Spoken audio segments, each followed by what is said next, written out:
সুপ্রিয় শিক্ষার্থী বন্ধুরা, আসসালামু আলাইকুম ওয়া রাহমাতুল্লাহি ওয়া বারাকাতুহু। আশা করছি সবাই সুস্থ আছো, সুন্দর আছো, ভালো আছো। আমি জুয়েল কিবরিয়া স্যার রুটিন অনুযায়ী তোমাদের ক্লাসে চলে এসেছি। বাংলা সাহিত্য টিউটোরিয়াল এই গ্রুপের পক্ষ থেকে তোমাদেরকে আজকের এই ক্লাসে শুভেচ্ছা জানাচ্ছি, স্বাগত জানাচ্ছি। আশা করছি শত ব্যস্ততার সত্ত্বেও তোমরা আমার সাথে যুক্ত হয়ে পড়েছো এবং আজকের সাহিত্য ক্লাসটা আমরা সবাই মিলে উপভোগ করব। ঠিক আছে? আচ্ছা, তাহলে আমরা শুরুতেই যে কাজটি করব, পিছনের কিছু দু একটি সাপ্লিমেন্টারি কথাবার্তা বলেই আজকের নতুন ক্লাসে যাব আর কি। ঠিক আছে? আর শেষে যে কথাগুলি বলতে চাই যে শেষে গিয়ে বলবো, কিন্তু ক্লাসের মধ্যে ঢুকে পড়লে আর সেগুলি মনে থাকে না।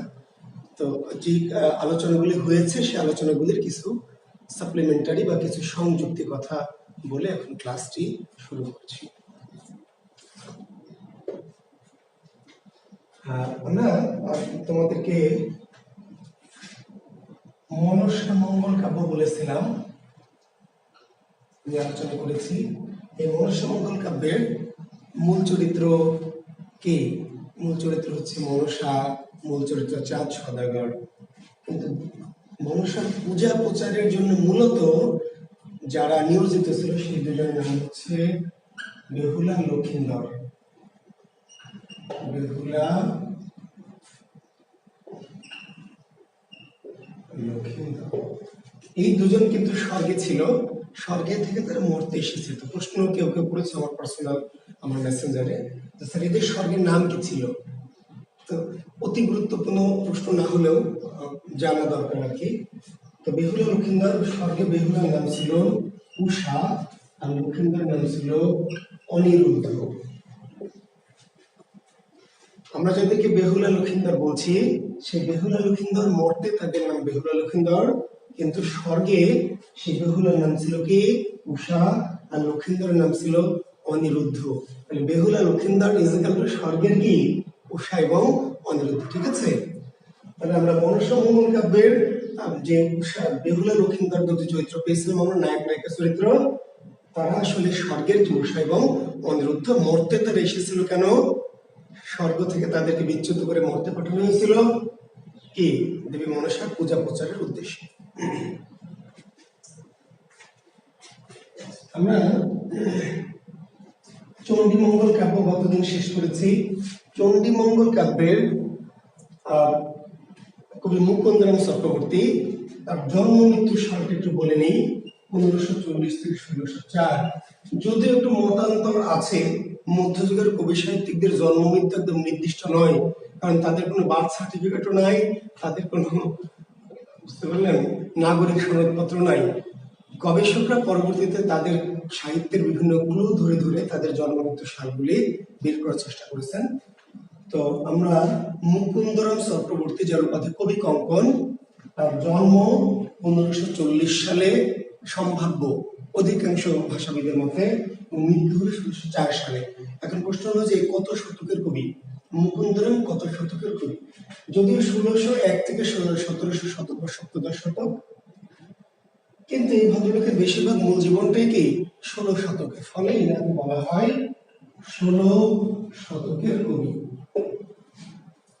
মুকুন্দরাম চক্রবর্তীর জন্ম 1540। আবার বলছে সম্ভাব্য, দু একটি জায়গায় অন্য কিছু থাকতেও পারে, থাকাটা অপরাধ না, যেহেতু এখানে দ্বিমত আছে, কিন্তু এটি বেশিরভাগ সাহিত্য তাত্ত্বিকের মত। 1540 সালে জন্ম আর 1604 সালে মৃত্যু।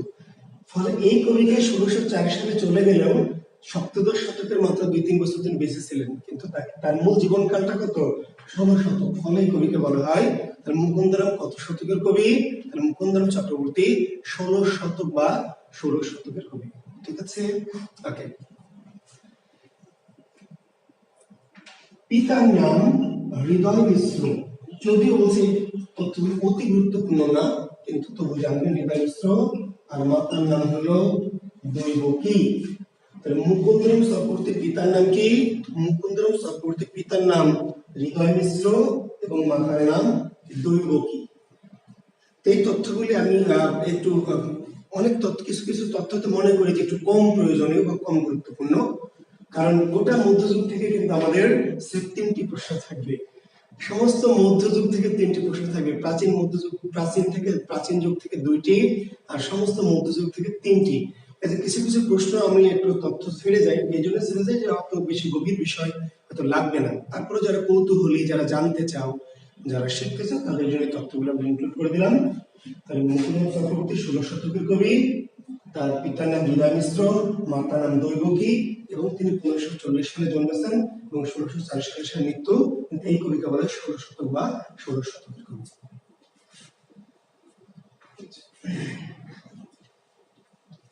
আমরা যতদিন ধর্মমঙ্গল, এটা একটু বলেছিলাম, ধর্মমঙ্গলের আদি কবির নাম বলেছিলাম, মনে আছে?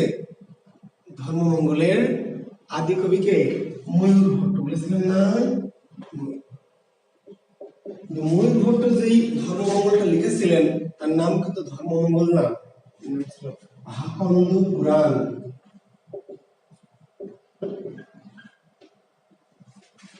ময়ূর ভট্ট ধর্মমঙ্গল কাব্যের আদি রচয়িতা, ধর্মমঙ্গল কাব্যের আদি রচয়িতা। ময়ূর ভট্ট রচিত ধর্মপুরাণটির নাম কি? ময়ূর ভট্ট রচিত গ্রন্থটির নাম কি? হাকন্দ পুরাণ। হাকন্দ পুরাণ রচয়িতাকে ময়ূর ভট্ট। এটি কি জাতীয় রচনা? ধর্মমঙ্গল কাব্য। ধর্মমঙ্গল কাব্যই, কিন্তু এটির নাম দিয়েছেন তিনি হাকন্দ পুরাণ। ঠিক আছে? আর ধর্মমঙ্গলের যে শ্রেষ্ঠ কবি, ধর্মমঙ্গলের শ্রেষ্ঠ কবি কি? ঘনরাম চক্রবর্তী বলেছি আমরা। এই ভদ্রলোক অষ্টাদশ শতকের কবি। ঘনরাম চক্রবর্তী কত শতকের কবি, এমন একটা প্রশ্ন হবে। অষ্টাদশ শতকের কবি, এবং কেউ কেউ বলেছেন অষ্টাদশ শতকের শ্রেষ্ঠ কবি ঘনরাম চক্রবর্তী। যদি একটু দ্বিমত আছে, আমরা বলছি না, এই তথ্যটি মনে রাখার দরকার নাই, কিন্তু তিনি কত শতকের কবি? অষ্টাদশ শতকের। আর তার কাব্যের নাম শ্রী ধর্মপুরাণ।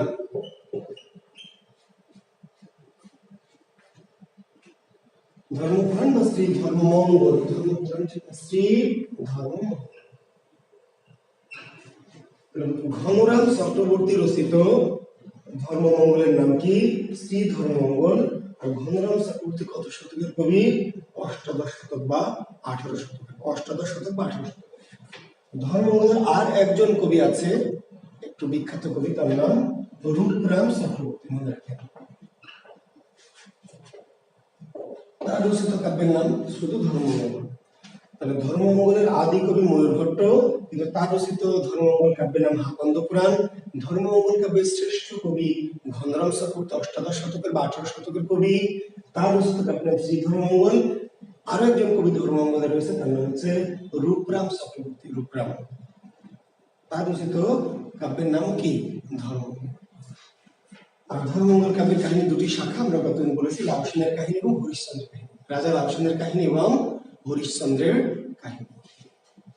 তো সেই কাহিনীগুলো এত গভীরে যাওয়া আমাদের নিষ্প্রয়োজন আসলে। ঠিক আছে? কারণ আমি আবার বলছি যে মধ্যযুগ থেকে আমাদের প্রশ্ন হবে তিনটি। সাহিত্যের প্রাচীন মধ্যযুগ দুটো যুগ মিলে 5টি প্রশ্ন হবে। সেখান থেকে প্রাচীন যুগ চর্যাপদ থেকে থাকবে 2টি প্রশ্ন, এবং মধ্যযুগ থেকে 3টি প্রশ্ন। হ্যাঁ, কিছু জিনিস আমরা জানার জন্য, সাহিত্যের রস পাওয়ার জন্য বা জানার জন্য পড়ছি, বা রিটেনের জন্য কিছু জিনিস, রিটেন লিখিত পরীক্ষার জন্য কিছু বিষয় আমি একটু বাড়তি বলছি। শুধু প্রিলির কোর্সটি এটি হলে বেশ শর্টকাট করতাম আরো কিছু জিনিস, যেহেতু আমি প্রতিশ্রুতি দিয়েছিলাম যে প্রিলির আমাদের সঙ্গে, প্রিলির যে 20 নম্বর সাহিত্য, তার সাথে আমি রিটেনের যে 30 নম্বর, সেটুকুকে একটু কাভার করার চেষ্টা করবো ইনশাল্লাহ। সেই জন্য কিছু কিছু জিনিস একটু বাড়তি করে বলছি, সেগুলি শুনলে আপনাদের রিটেনে গিয়ে কষ্টটা কম হবে সেই জন্য। কিন্তু অনেক গভীরতর তথ্য, অনেক অত বেশি তথ্য কথা দরকার নেই। কেন? কারণ ওই যে বললাম, যেখান থেকে প্রশ্নই থাকবে কি অনেক কম। আমরা আজকে আরো দুটি ছোটখাটো মঙ্গল কাব্য আমরা পড়বো। মঙ্গল কাব্য আজকে শেষ করব। তার একটি নাম আছে কালিকা মঙ্গল, একটি নাম আছে শিব মঙ্গল। তবে তার আগে আমাদের একটি শ্রেষ্ঠ মঙ্গল কাব্য আছে, তথা একটি বৃহৎ মঙ্গল কাব্য আছে, যার নাম কি অন্নদা মঙ্গল।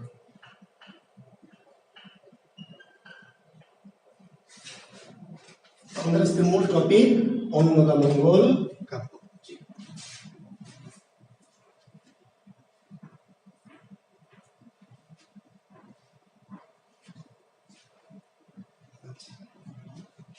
অন্নদা মঙ্গল কাব্য কাকে নিয়ে রচিত হয়েছে? খুবই সহজ সরল উত্তর, দেবী অন্নদাকে নিয়ে। অন্নদা মঙ্গল কাব্য কাকে নিয়ে রচিত হয়েছে? দেবী অন্নদাকে নিয়ে। আর অন্নদা মঙ্গল পৌরাণিক মঙ্গল কাব্য। আমরা গতদিন যে দুটো মঙ্গল কাব্য পড়েছি এর আগে, মনসা মঙ্গল এবং চণ্ডী মঙ্গল লৌকিক মঙ্গল কাব্য। আর আমাদের আজকের যে অন্নদা মঙ্গল সেটি কি? পৌরাণিক মঙ্গল। আর অন্নদা মঙ্গল রচিত হয়েছে কাকে কেন্দ্র করে? দেবী অন্নদাকে কেন্দ্র করে। অন্নদা কিসের দেবী? অন্নদা অন্নের তথা খাদ্যের দেবী। অন্নদা কিসের দেবী? মনসা যেমন সাপের দেবী, চণ্ডী যেমন পশুর দেবী, অন্নদা অন্নের দেবী, অন্নের খাদ্যের দেবী। অন্নদা দেবীর অপর নাম অন্নপূর্ণা। অন্নদা দেবীর অপর নাম কি? অন্নপূর্ণা। আচ্ছা, অন্নদা মঙ্গল কাব্যের অপর নাম কি? অন্নপূর্ণা মঙ্গল। মনে রাখবেন।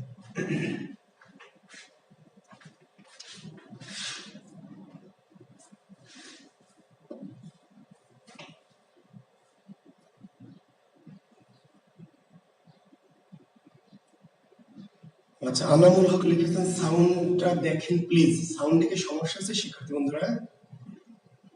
আনামুল হক কেন লিখলেন সাউন্ডটা দেখেন প্লিজ? সাউন্ড কি ঠিক আছে না সমস্যা মনে হচ্ছে আপনাদের? দু একজন একটু কমেন্টস করবেন, সাউন্ড কি ঠিক আছে না প্রবলেম আছে? অন্নদা মঙ্গল দেবী অন্নদার অপর নাম কি? সাউন্ড ক্লিয়ার আসতেছে না, একটু চেক করবেন।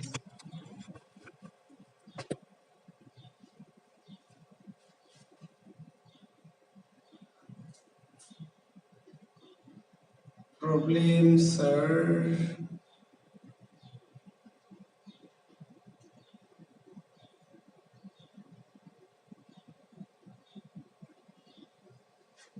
সাউন্ড ক্লিয়ার না। এখন কেউ বলছেন ক্লিয়ার না, কেউ বলছেন ক্লিয়ার। এটা একটা মহা বিপদ আপনাদের নিয়ে।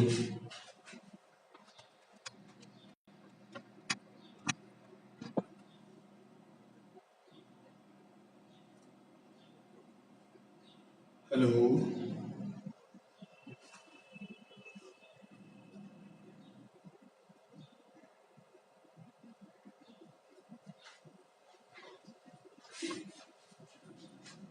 সাউন্ড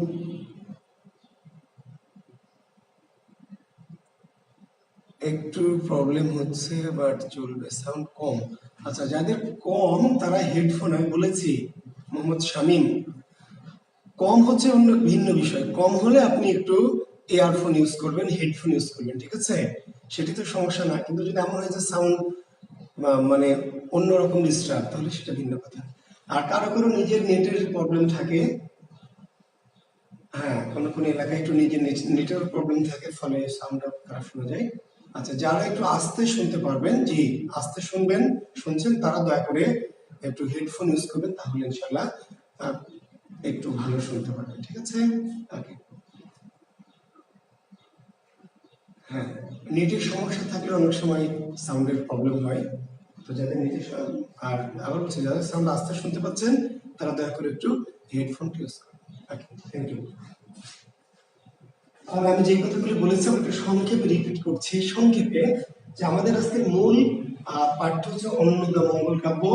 অন্নদা মঙ্গল কাব্য রচিত হয়েছে কাকে নিয়ে? দেবী অন্নদাকে নিয়ে। অন্নদা কিসের দেবী? অন্নদা অন্নের দেবী বা খাবারের দেবী। অন্নদা দেবীর অপর নাম কি? অন্নপূর্ণা। ফলে অন্নদা মঙ্গল কাব্যের অপর নাম কি? অন্নপূর্ণা মঙ্গল। অন্নদা মঙ্গল কাব্যের অপর নাম অন্নপূর্ণা মঙ্গল, ঠিক আছে? অন্নদা মঙ্গল কাব্যের আদি রচয়িতা কে? অন্নদা মঙ্গল কাব্যের আদি রচয়িতা কে? অন্নদা মঙ্গল কাব্যের আদি রচয়িতা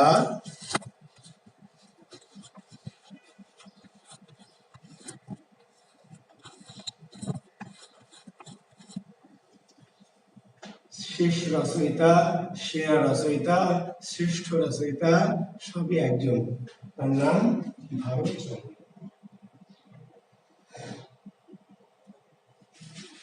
এর আগে আমরা প্রত্যেকটা কাব্যে বলেছি আদি একজন, তাই না, শ্রেষ্ঠ একজন, ইত্যাদি ইত্যাদি। অন্নদা মঙ্গল কাব্যের রচয়িতা কি? একজন, আদি হোক শেষ হোক শ্রেষ্ঠ একজন, তার নাম কি? ভারতচন্দ্র, শ্রী ভারতচন্দ্র বা শ্রী ভারতচন্দ্র। আর তার নামের সাথে যুক্ত হয়েছে কি? রায় গুণাকর, এটি তার উপাধি। আমরা বলছি ভারতচন্দ্র রায় গুণাকর, তবে রায় গুণাকর তার নাম নয়, রায় গুণাকর তার কি? উপাধি।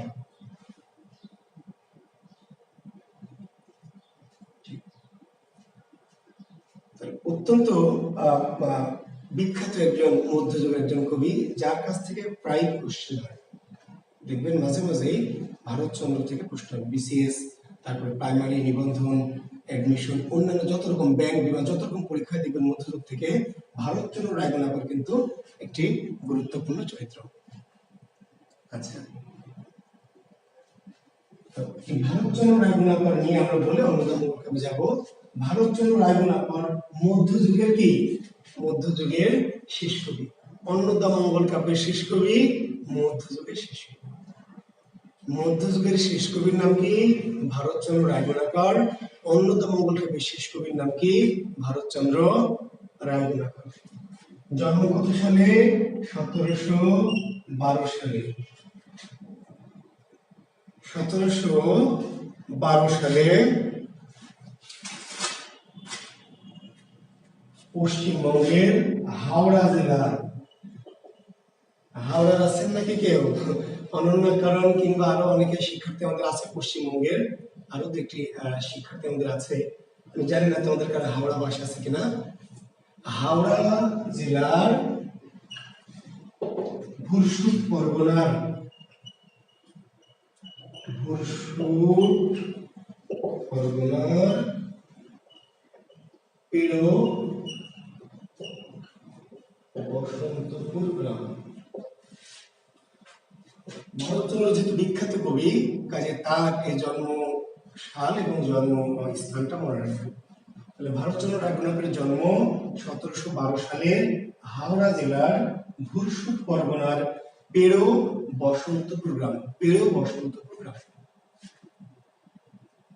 কোন কোন লেখা আছে পান্ডুয়া, আসলে ভালো নাম ছিল পান্ডুয়া, কিন্তু কবিতার কাব্যের নাম দিয়েছেন পেড়ো, পেড়ো গ্রাম, পান্ডুয়া। পশ্চিমবঙ্গের হাওড়া জেলার ভুরসুট পরগনার পেড়ো বা পান্ডুয়ার বসন্তপুর গ্রামে ভারতচন্দ্র রায়গুণাকর জন্মেছেন কত সালে? 1712 সালে। পিতা নারায়ণ চন্দ্র রায়, নারায়ণ চন্দ্র রায়, মাতা হলো ভবানী দেবী।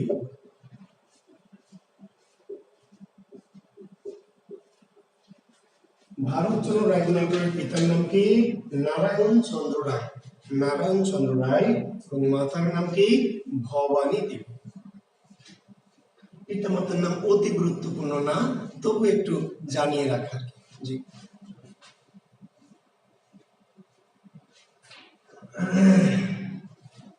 ভাই ফুলফিল দেখা না গেলে এটা আপনার প্রবলেম। শিহাব শাহিন আলম, সবার তো দেখা যাচ্ছে, কারো কারো এরকম প্রবলেম হয়, যে সমস্যাটা হলো আপনার। ফুলফিল দেখা যাচ্ছে না মানে ছোট হয়ে দেখা যাচ্ছে।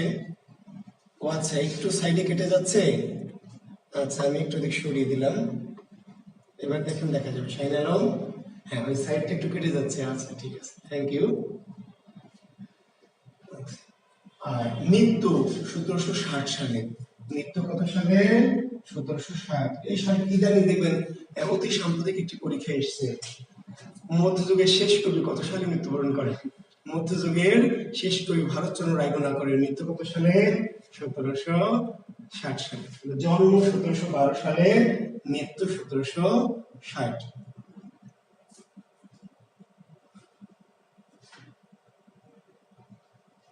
তো ভারতচন্দ্র রায়গুণাকর, তাকে বলা হয় নাগরিক কবি। কি বলা হয়? তো এইখানে একটা বিভ্রান্তি অনেকে তৈরি করবেন যে নাগরিক কবিকে তাহলে শামসুর রহমান, নাগরিক কবিকে শামসুর রহমান নাগরিক কবি, মধ্যযুগের নাগরিক কবিকে বা বাংলা সাহিত্যের প্রথম নাগরিক কবিকে তাহলে বলবেন ভারতচন্দ্র।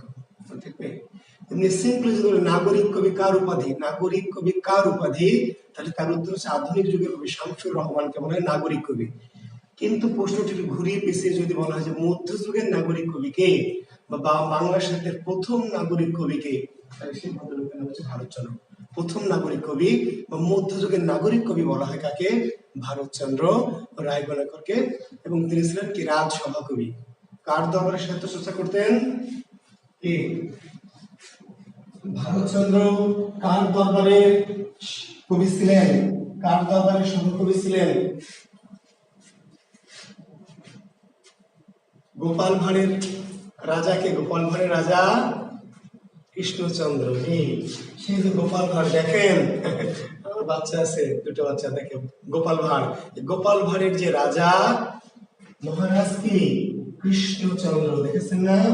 একটু বোকা টাইপের রাজা, মন্ত্রী বারবার তাকে ঠকায়, গোপাল ভাঁড় উদ্ধার করে আর কি। তো এই রাজা মহারাজ কৃষ্ণচন্দ্র কোথাকার রাজা ভদ্রলোক? নদিয়া বা নবদ্বীপ।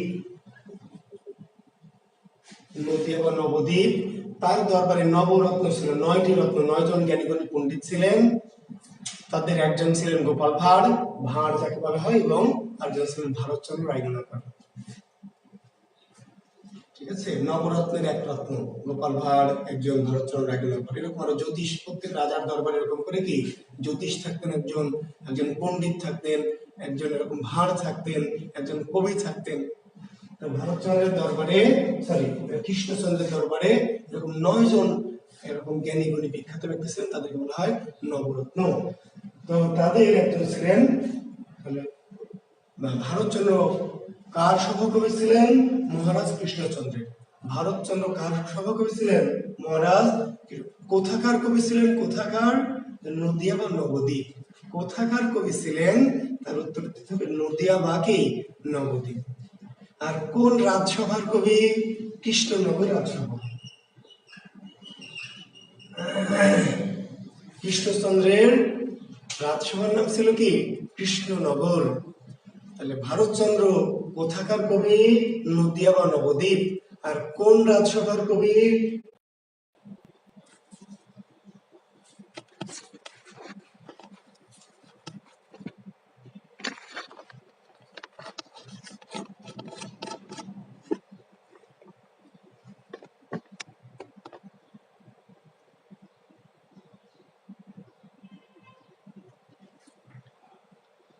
এবার কি হয়েছে? মহাবিপদ দেখা যাচ্ছে। এবার ডিসকানেক্ট হয়ে গেছিল। স্টিল এখন ওকে। ওকে, থ্যাংক ইউ। একটু ডিসকানেক্ট হয়ে গেছিল। আচ্ছা, তো আমরা যেটা বলছিলাম, তাহলে আপনারা আশা করতে পারেন ভারতচন্দ্র কার আদেশে অন্নদামঙ্গল কাব্য রচনা করেন? কার আদেশে? মহারাজ কৃষ্ণচন্দ্রের আদেশে। কত সালে? 1752 সালে অন্নদামঙ্গল কাব্য রচিত হয়। কত সালে? 1752। জি। ভারতচন্দ্র কত শতকের কবি? অষ্টাদশ শতকের। ভারতচন্দ্র কত শতকের কবি? অষ্টাদশ শতকের বা 18 শতকের কবি। আমরা এবার কাহিনীতে যাব। জি, কাহিনীতে একটু যাব। অন্নদামঙ্গল। অন্নদামঙ্গল কাব্যের অপর নাম অন্নপূর্ণা। মণিশঙ্কর নয়ন ভালোবাসা দিয়ে যাচ্ছে হাজার হাজার। হ্যাঁ, মণিশঙ্কর কমেন্টস করতে নিষেধ করেছে বলে মণিশঙ্কর শুধু কি ভালোবাসা দিয়ে যাচ্ছে। ধন্যবাদ। কমেন্টস কম করতে বলেছে, কিন্তু ভালোবাসা দিতে নিষেধ করেনি, তাই না? মণিশঙ্কর অনেক ভালোবাসা দিচ্ছে আমাকে। ধন্যবাদ মণিশঙ্কর তোমাকে। যে আপনাদের কমেন্টস করতে নিষেধ করেছে, বিভ্রান্ত যাতে সবাই না হয়, কিন্তু ভালোবাসা দিতে পারবেন। জি, লাইক দিতে পারবেন, রাগও দিতে পারবেন। ঠিক আছে? জি, রাগ, ভালোবাসা, তারপরে লাইক, তারপরে আরো মেলা কিছু সিম্বল দিবেন। জি, ধন্যবাদ। আচ্ছা, তাহলে অন্নদামঙ্গল কাব্যের উদ্দেশ্য কি? ওই যে উদ্দেশ্যমূলক কাব্য। কি কাব্য? যত মঙ্গল কাব্য সবগুলি কি উদ্দেশ্যমূলক হলো। অন্নদামঙ্গলের উদ্দেশ্য কি? দেবী অন্নদার পূজা প্রচার। অন্নদা মঙ্গল কাব্যের উদ্দেশ্য দেবী অন্নদার পূজা প্রচার। দেবী অন্নদার পূজা প্রচারের উদ্দেশ্যে অন্নদামঙ্গলকে প্রধান চরিত্র করেছে দেবী অন্নদা। অন্নদামঙ্গল কাব্যের প্রধান চরিত্র দেবী কিন্তু ওই কাব্যের কি প্রধান চরিত্র, কারণ দেবীকে নিয়েই কাব্যটি রচিত। তাহলে এখন অন্নদা দেবী পৃথিবীতে কি পূজা পেতে চান, ওই যে বললাম যে কাহিনী অনেকটা, শুধু নামগুলি আলাদা, ঘটনা আলাদা, কিন্তু কাহিনীর উদ্দেশ্য এবং কাহিনীর ধারাটা কি অনেকটাই সেম টু সেম, মানে কি যেন সেম সেম। জি, তাহলে দেবী অন্নদা পৃথিবীতে পূজা পেতে চান, পৃথিবীতে কি পূজা চান, পূজা, পৃথিবীতে তিনি পূজা চান। তো পূজা চাওয়ার জন্য তিনি প্রথমে গেলেন কার বাড়িতে, হরি হরিহর, হরিহর নামক একজন ব্যক্তিকে, একজন সম্ভ্রান্ত ব্যক্তি, বড়লোক। ওই যে দেবীরা কি করেন, একজন সম্ভ্রান্ত কাউকে ধরে পূজা প্রচার করবেন। অন্নদা দেবী প্রথমে পূজা প্রচারের জন্য কার কাছে গেলেন, কাকে আশ্রয় করলেন, হরিহর জমিদার হরিহরকে আশ্রয় করলেন, যে এর মাধ্যমে পূজা প্রচার করবেন, তারপর ভর করলেন।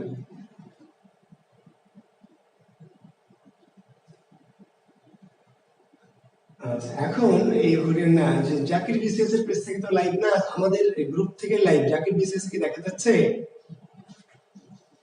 অন্নদা মঙ্গল কাব্যের অপর নাম অন্নপূর্ণা মঙ্গল। অন্নদা মঙ্গল কাব্যের অপর নাম কি? অন্নপূর্ণা মঙ্গল। জি, দেবী অন্নদার অপর নাম অন্নপূর্ণা, অন্নপূর্ণা, ঠিক আছে। কাজে অন্নদা মঙ্গল কাব্যের অপর নাম কি? অন্নপূর্ণা মঙ্গল।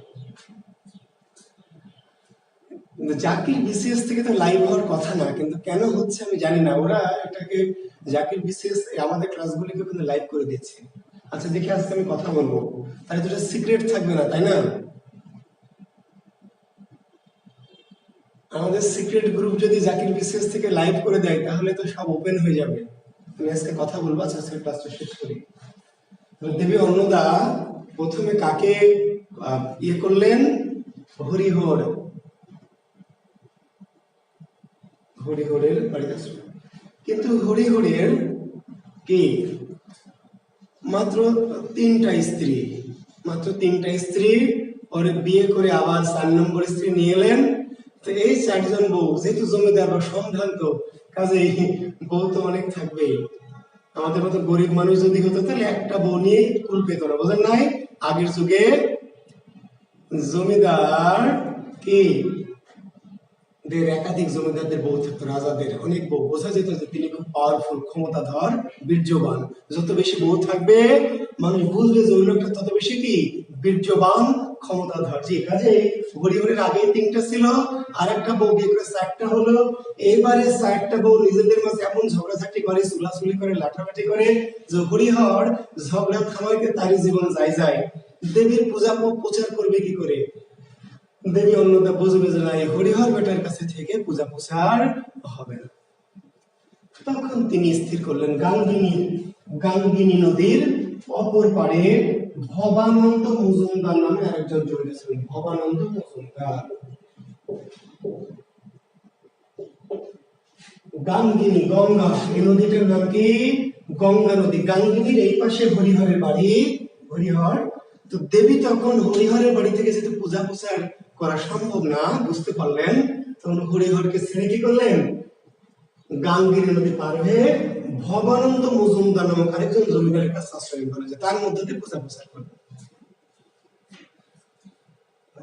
এখন হরিহরের বাড়ি ছেড়ে দেবী রওনা দিলেন।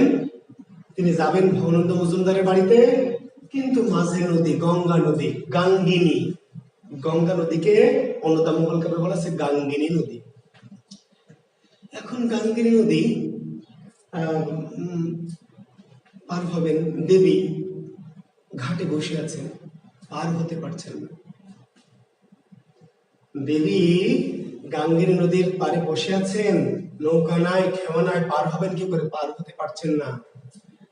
এখন দেখেন, মাইন্ড করবেন না, মন খারাপ করবেন না মনীষঙ্কররা বা হিন্দু ছাত্র যারা আছেন। আমি একটি কথা অনুরোধ করেছি বড় জোরে, যে আমরা কিন্তু সাহিত্য পড়াচ্ছি, সাহিত্য, ধর্ম নয়। এই ক্ষেত্রে আমরা একটু মজা করছি এইভাবে, যে দেবী, আমরা সাহিত্যের কেন, কবি যা বলেছেন আমরা তাই বলছি। তো দেবী যদি উনি হবেন, তাহলে খেয়া ঘাটের জন্য, নৌকার জন্য বসে আছেন, হাস্যকর বিষয় না? আসলে মঙ্গল কাব্যের দেবদেবীদেরকে কবির এঁকেছেন অনেকটা মানুষের মতো করে, বুঝতে পারলেন? পুরাণ বা ধর্মগ্রন্থে যেমন তাদেরকে অলৌকিক ক্ষমতা দিয়ে আঁকানো আছে, এখানেও আছে, কিন্তু তাদের সাথে মানুষের মতো তারা মিশে গেছেন। আচার আচরণ অনেকটাই কি কিছুটা মানুষের মতো। দেবী গাঙ্গুলী নদীর কিনারে বসে আছেন কেন? নদী পার হবেন। তো দেবী নদী পার হওয়ার জন্য কি নৌকা লাগবে? হ্যাঁ, এখন তাহলে বিশ্বাস করবেন সব লীলা, লীলা, জি, লীলা। দেবী তো হেঁটেই পার হয়ে যাবে, কিংবা দেবী তো ফু দিলেন নদী শুকিয়ে যাবে, কিংবা দেবী তো, তাই না, উড়ে উড়ে চলে যেতে পারবে, এমনই হওয়ার কথা। কিন্তু এই যে আমাদের কবিরা দেবীদেরকে এঁকেছেন, মাঝে মাঝে দেবত্বও দিয়েছেন, আর মাঝে মাঝে তাদের মনুষ্যত্ব দিয়েছেন। দেবীরা মাঝে মাঝে দেবীত্ব পেয়েছেন, ক্ষমতা, আবার মাঝে মাঝে কি এরা দেবী হয়েও এদের আচার আচরণ কার মতো?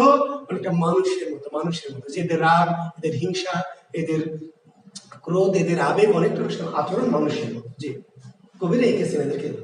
তো যাই হোক, দেবী নৌকার জন্য বসেছে, নৌকা নাই নাই নাই, অনেকক্ষণ পরে একটা নৌকা এলো। কার নৌকা? ঈশ্বরী পাটুনির নৌকা। অনেকক্ষণ পরে একটি নৌকা এলো, ঈশ্বরী পাটুনি।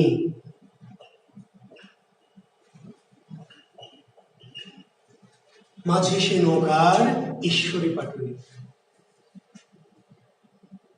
ঈশ্বরী পাটুনি নৌকা। ঈশ্বরী পাটুনিকে দেবী বললো যে, দেবী তো দেবী মূর্তি নিয়ে নাই, দেবীর সাধারণত নারী মূর্তি। ওই যে চণ্ডী, মঙ্গল কাব্যে চণ্ডী যেমন সুন্দরী মেয়ের মূর্তি নিয়ে বসেছিল কালকিতুর বাড়িতে, দেবীরা সাধারণত যখন লোকালয়ে চলাফেরা করেন তখন কি সুন্দরী নারী মূর্তি ধারণ করেন, ষোড়শী, ষোড়শী মূর্তি ধারণ করেন। তো দেবী বলছে, আমাকে পার করে দাও একটু, মাঝি আমাকে একটু পার করে দাও। ঈশ্বরী পাটুনি বলছে, না। একা কেন? একা দেখি কুলবধূ, কে বট আপনি? একা দেখি কুলবধূ, কে বট আপনি? কুলের বধূ তুমি মনে হচ্ছে, কিন্তু একা কেন? ওই বয়সের কোনো মেয়ে মানুষ একা একা নদীর ঘাটে, এটা একটা অমঙ্গলের বিষয়। কারণ ওই যুগে কোনো মেয়ে বাড়ি থেকে বের হলে একা বের হতে পারবে না। বের হতে হলে কি করতে হবে? সাথে একটা হিল্লা থাকতে হবে, বাবার সাথে বের হতে হবে, অথবা ভাইয়ের সাথে, অথবা মায়ের সাথে, অথবা চাচার সাথে, অথবা সন্তান থাকবে, কমপক্ষে নিদেন পক্ষে দেওরা থাকবে, দেওরা, দেবর থাকবে। দ্বিতীয়বার একা একা কোনো নারী বাড়ির বাইরে যাবে, এটা অমঙ্গল, এটা খারাপ লক্ষণ। কাজেই এই যে দেবী একা একটি সুন্দরী মেয়ে রূপে আছে, ঈশ্বরী পাটুনি মাঝি তাকে কিছুতেই নদী পার করে দিতে চায় না। কেন? কি জানি কে দেবে ফেরফার, কি জানি কে দেবে ফেরফার, তোমাকে নদী পার করে দেবো, দিয়ে এখন বিপদে পড়বো, কি জানি তুমি কোন কুলের কলঙ্ক লাগিয়ে কোথায় পালিয়ে যাচ্ছ, কোথায় চলে যাচ্ছ। কাজেই আচ্ছা ঠিক আছে, বাইরের কেউ না দেখতে পারলে ভালো, ওকে, থ্যাংক ইউ। তাহলে দেবী তখন পার করে দেবে না, দেবীর তো পার হতে হবে। দেবী খুবই কাকুতি মিনতি করতে লাগলো। দেবী তখন কি তার হাতে পায়ে ধরতে লাগলো এবং বললো, দেখো, অতি বড় বৃদ্ধপতি সিদ্ধিতে নিপুণ, কোন গুণ নাই তার কপালে আগুন। দেবী বলছে ঈশ্বরী পাটুনিকে, অতি বড় বৃদ্ধপতি সিদ্ধিতে নিপুণ,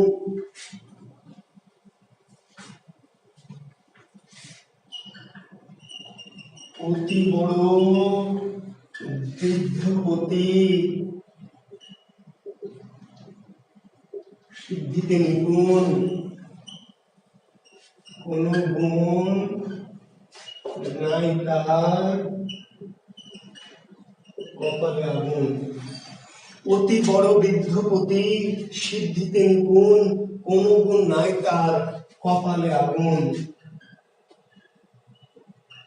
কথায় পঞ্চমুখ, কণ্ঠ ভরা বিষ, কেবলই আমার শুনে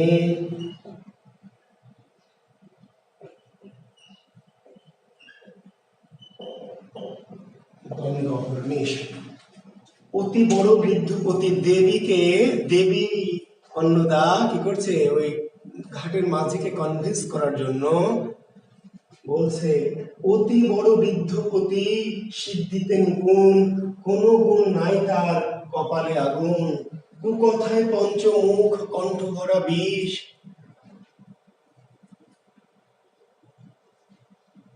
কেবলই আমার শোনে দ্বন্দ্ব অহর্নিশ। এই ধরনের কবিতাকে বাংলা সাহিত্যে বলা হয় যমক। যমক আপনাদের ছন্দ অলংকার যখন বোঝাবো তখন বুঝিয়ে দেবো। দুই রকম অর্থ, একটা বাইরের অর্থ আর একটা ভিতরের অর্থ। বাইরের অর্থটা কি, মাঝি কি অর্থ বুঝবে, এটা সাধারণ অর্থ অতি বড় বৃদ্ধ পতি, পতি মানে স্বামী।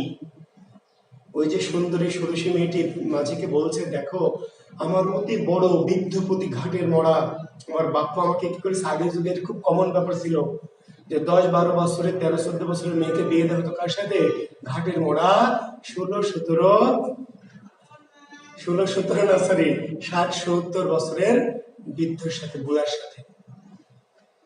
এবং বুড়ার হাতে পায়ে খেলে তেল মালিশ করা লাগতো, তাই না জি।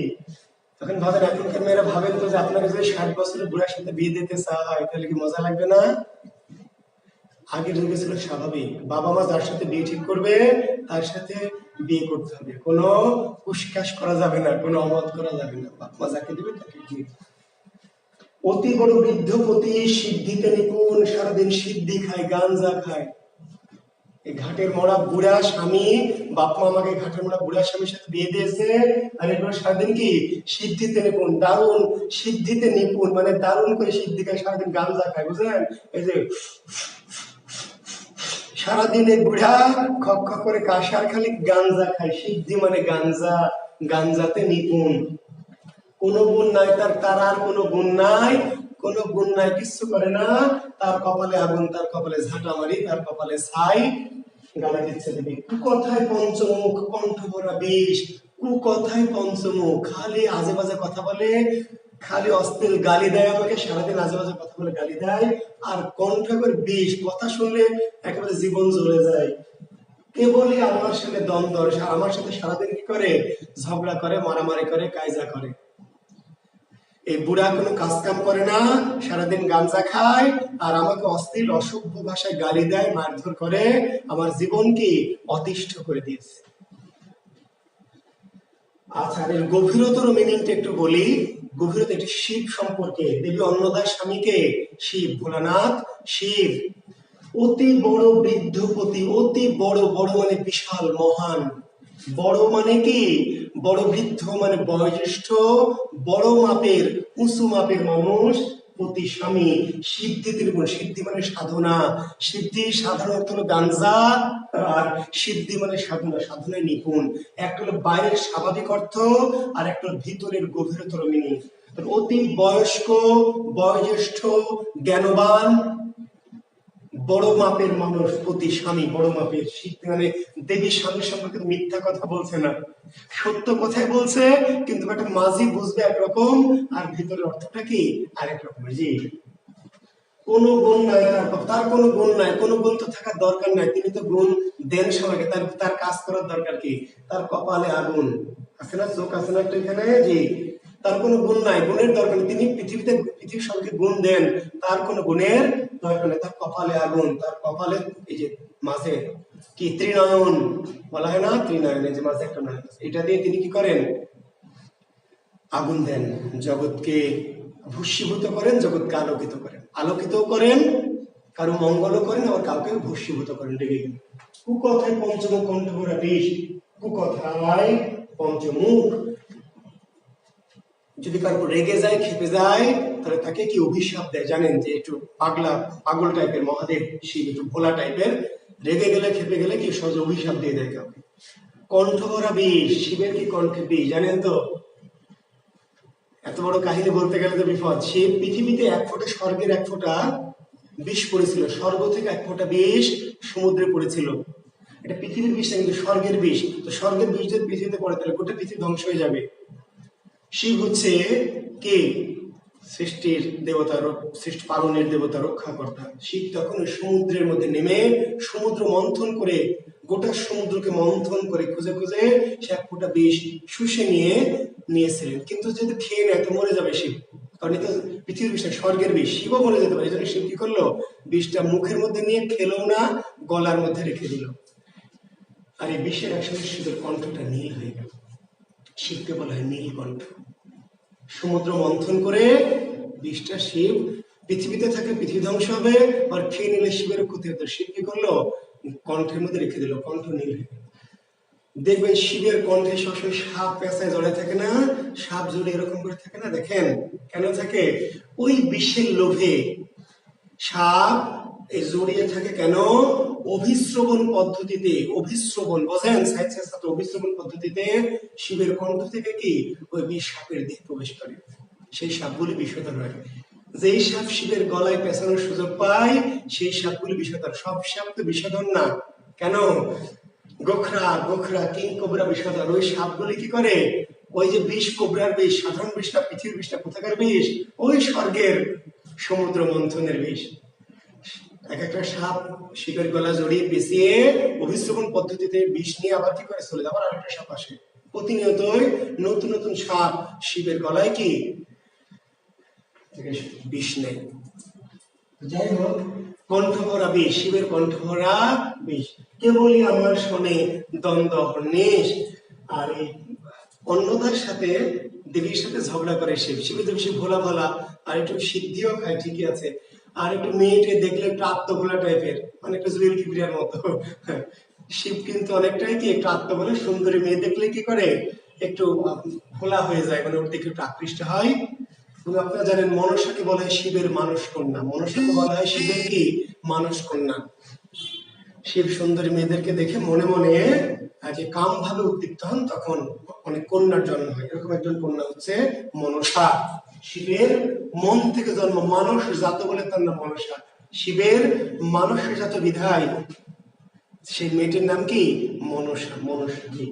আমরা এই গভীর তত্ত্ব কথায় আসলে যাব না। আমার উদ্দেশ্য হচ্ছে আপনাদেরকে একটু বোঝানো যে দেবী তার স্বামী শিব সম্পর্কে যা বলেছে সত্য কথাই বলেছে, কিন্তু ওই কথাটি তো আর ওই মাঝি বুঝবেন। ঈশ্বর বুঝেছে কি সহজ ভাবে, যে এই সুন্দরী মেয়েটাকে বুড়া ঘাটের মরার সাথে বিয়ে দিয়েছে।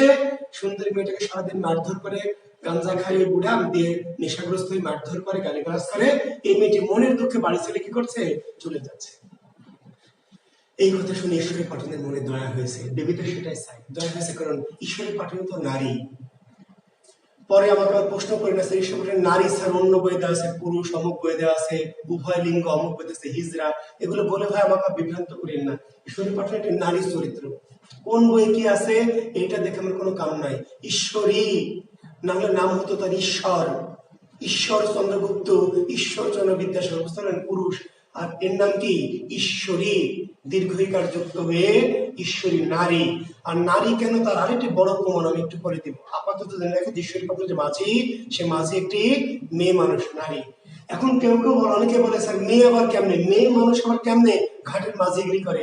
যেখানে ঘর থেকে বের হয় না বলছেন, সেখানে মাঝিগিরি কেমনে করবে?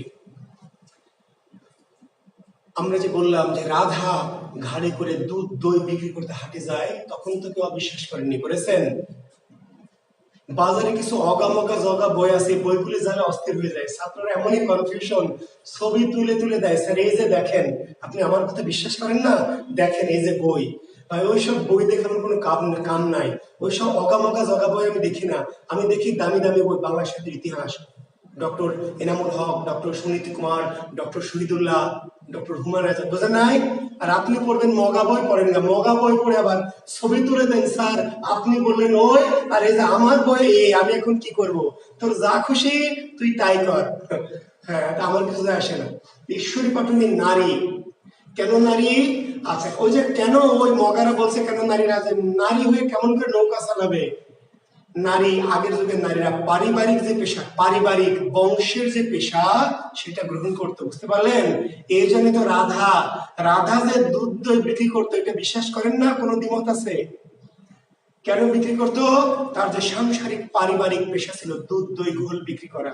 এই জন্য রাধা মেয়ে মানুষের কাঁধে করে কি বাহকে করে ভাড়ে করে দুধ দই ঘোল নিয়ে পসরা করতো হাটে হাটে।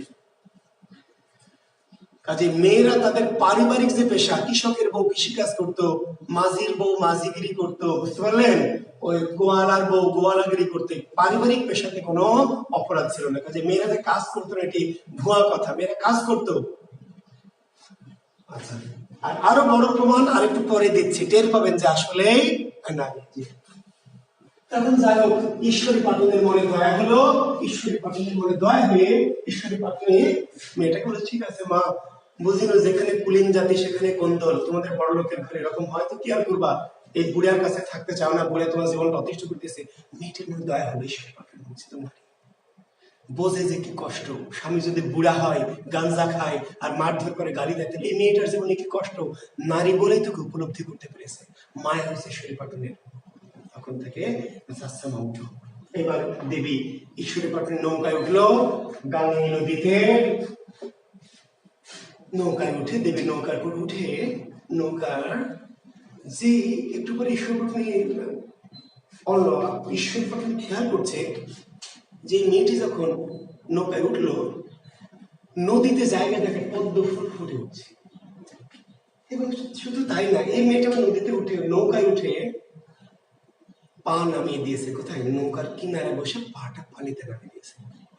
দেবী নৌকায় উঠে নৌকার পাশে একটা পাশে বসে পা দুটো নামিয়ে দিয়েছে কোথায়, নদীর মধ্যে।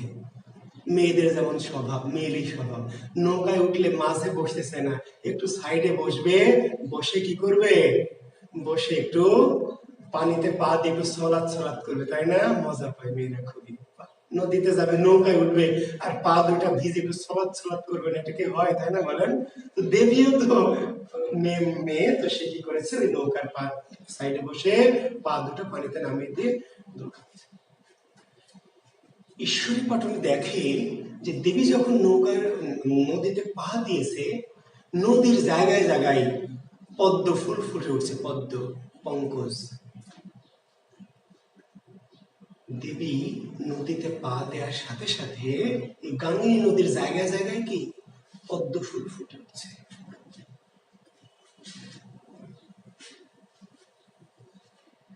ঈশ্বরী পাটনি খুব বিস্মিত হলো, কারণ নদীতে পদ্ম ফুল ফুটে না, পদ্ম ফুল ফুটে সরোবরে, পুকুরে, জলাশয়ে, বদ্ধ জায়গায়, দিঘিতে। নদীতে কখনো পদ্ম ফুল ফোটে না, কখনো সে দেখেনি বাপের জন্মে। এই দেবী নদীতে পা দেওয়া মাত্রই নদীতে জায়গায় জায়গায় কি পদ্ম ফুল ফুটে উঠছে। ঈশ্বরী পাটনির মনে একটা সন্দেহ। ঈশ্বরী পাটনি বলছে যে মা, তোমার এত সুন্দর পা তুমি যে নদীতে দিয়েছ, নদীর নিচে অনেক খারাপ জীবজন্তু আছে, তোমার এত সুন্দর পা দেখে আকর্ষিত হবে, বলে তোমাকে কি করবে, টেনে নিতে পারে। এত সুন্দর পা যখন তুমি নদীতে নামিয়েছো, নদীর নিচে অনেক খারাপ জীবজন্তু আছে, তোমাকে নামিয়ে টেনে নিতে পারে। মা, তুমি তোমার পা দুটো নদী থেকে একটু তুলে উপরে রাখো, তোমার এত সুন্দর পা। এই প্রশংসা শুনে দেবী গর্ভে মানে গর্বিত হয়ে গেছে আর কি, তাই না? এই যে আমি অসুন্দর হলে আপনারা যখন প্রশংসা করেন, স্যার আপনি খুবই সুন্দর, তাই না? আমি তখন গর্ভে গর্বিত হই না, আমি যদি বুড়া ধুড়া হয়ে গেছি, চেহারাও সুন্দর না, তবু যখন আপনারা প্রশংসা করেন, পাম্পটি দেন, তা তো ভালো লাগে, শুনে খুব গর্বিত হই। তো দেবীকে যখন বলে যে মা, তোমার পা দুটো এত সুন্দর, এই চকচকে পা, তুমি পানিতে নামিয়েছো, জীবজন্তু টেনে যাবে। দেবী তো বলছে যে তোর এই নৌকা আমি কোথায় পা রাখবো, তোর নৌকা সব চারিদিকে নোংরা টোংরা, কি সব ময়লা, আমার এই সুন্দর পা রাখবো এমন জায়গা কই তোর নৌকায়? তো ঈশ্বরী পাটনি তখন একটা সেউতি দিল, সেউতি, সেউতি, সেউতি বোঝেন? নৌকায় পানি উঠে মাঝে মাঝে, নৌকার নিচ দিয়ে ছোটখাটো ফুটা ফুটা থাকে, অনেক সময় ঢেবে ঢেবে উপর দিয়ে পানি ওঠে, পানি সেঁচা হয় একটা যন্ত্র দিয়ে, তিন কোনাকার একটা কাঠের একটা যন্ত্র থাকে, কি বলে সেউতি। এখনকার নদীতে খুঁজে পাবেন না, খুঁজলে আমি গিয়ে বললাম যে স্যার দেখি তো নৌকায় কোথায় সেউতি আছে। এখনকার যুগের মাঝিরা কি করে, বোতল টোতল দিয়ে বা গামলা দিয়ে, বাটি মাটি দিয়ে, থাল দিয়ে কি করে, সেকে নেয়। আগের যুগে নৌকায় পানি সেকার জন্য, পানি সেচার জন্য একটি ত্রিকোণাকার একটি যন্ত্র থাকতো, মানে একটা যন্ত্রের মতো থাকতো, সেউতি। পানি উঠে গেলে মাঝিরা এভাবে তুলে ফেলে। তো ঈশ্বরী পাটনি দেখলো যে মা, আমার এই পরিষ্কার সেউতিটার উপরে তুমি তোমার পাটা রাখো। তো দেবী যাই হোক সেউতির উপর পাটা রাখে। সেউতিতে পা দেবী রাখিতে রাখিতে, সেউতি হইল সোনা দেখিতে দেখিতে। সেউতিতে পা দেবী রাখিতে রাখিতে, সেউতি হইল সোনা দেখিতে দেখিতে। যেই না দেবী সেউতির উপর পা রাখলো, আর অমনি সেউতিটা কি সোনা। সবাই বলেন সুবহানাল্লাহ, না কি বলবেন? কিছু বলার দরকার নাই ভাই, মজা করি রে ভাই, মাঝে মাঝে একটু একটু মজা করি, একটু আপনার ঘুমায় পড়েন ক্লাস করতে করতে, মাঝে মাঝে একটু ঝাঁকি মারি, তাই না? হুজুরাও তো একটু গান মান গায় ওয়াজ করতে করতে, তাই না? একটু যাতে আপনারা কি করেন, দয়া তোর লাইগা রে হে হে দয়া, না ঘুমায় যাতে না পড়ে জনগণ, জাগিয়ে রাখার জন্য আমিও মাঝে মাঝে একটু কি করি, একটু আপনাদের ঝাঁকি দেই আর কি। এটা অন্যভাবে ধর্মীয় কটূক্তি ভাবে নেবেন না, ঠিক আছে? জি। তো যাই হোক, এবার সেউতিতে পা দেবী রাখিতে রাখিতে সেউতি হইল সোনা দেখিতে দেখিতে সোনা হয়ে গেল। এখন দেখেন, দেবী যখন নৌকায় উঠেছে, নৌকায় পা দিয়েছে না, নৌকা কেন সোনা হয়নি? নৌকায় পা দিয়েই তো উঠেছে, নৌকায় পা দিয়েছে না, সেউতিতে পা দেওয়ার আগে, নৌকা কেন শোনা হয়নি? সব লীলা, সব ভগবানের কি লীলা। অথবা দেবীর পাওয়ার কম, এত বড় নৌকা শোনা হয়নি, শোনা হয়েছে কি ওই ছোট সেউতিটা, অথবা সব ঈশ্বরের লীলা। যাই হোক, সেউতি এইবার ঈশ্বরী পাটুনি আগে সন্দেহ করেছিল, যখন দেবী পা নামিয়ে দিয়েছে, মেয়েটি পা নামিয়ে দেওয়াতে জায়গা জায়গায় পদ্ম ফুল ফুটে উঠেছে, তখনই সন্দেহ করেছিল। এইবার ঈশ্বরী পাটুনি বুঝতে পেরেছে, এক্ষণে হইল প্রত্যয়, এ তো মেয়ে মেয়ে নয়, দেবতা নিশ্চয়। পদ্মফুল ফোটাতেই সন্দেহ করেছিল, এইবার প্রমাণিত হইল এ তো মেয়ে মেয়ে নয়। এক্ষণে হইল প্রত্যয়, এক্ষণে হইল প্রত্যয়, এতক্ষণে বুঝতে পারলাম বিশেষ করে, এ তো মেয়ে মেয়ে নয়, দেবতা নিশ্চয়। এইবার বুঝতে পেরে ঈশ্বরের পাটুনি দেবীর পায়ে পড়ে গেল, যে মা আমি তোমাকে চিনতে পারিনি, মা আমার ভুল হয়ে গেছে, আমাকে ক্ষমা করে দিও। তুমি জগৎ পার করো, আর তুমি আমার নৌকায় পার হচ্ছ, আমি কেমন করে বিশ্বাস করবো?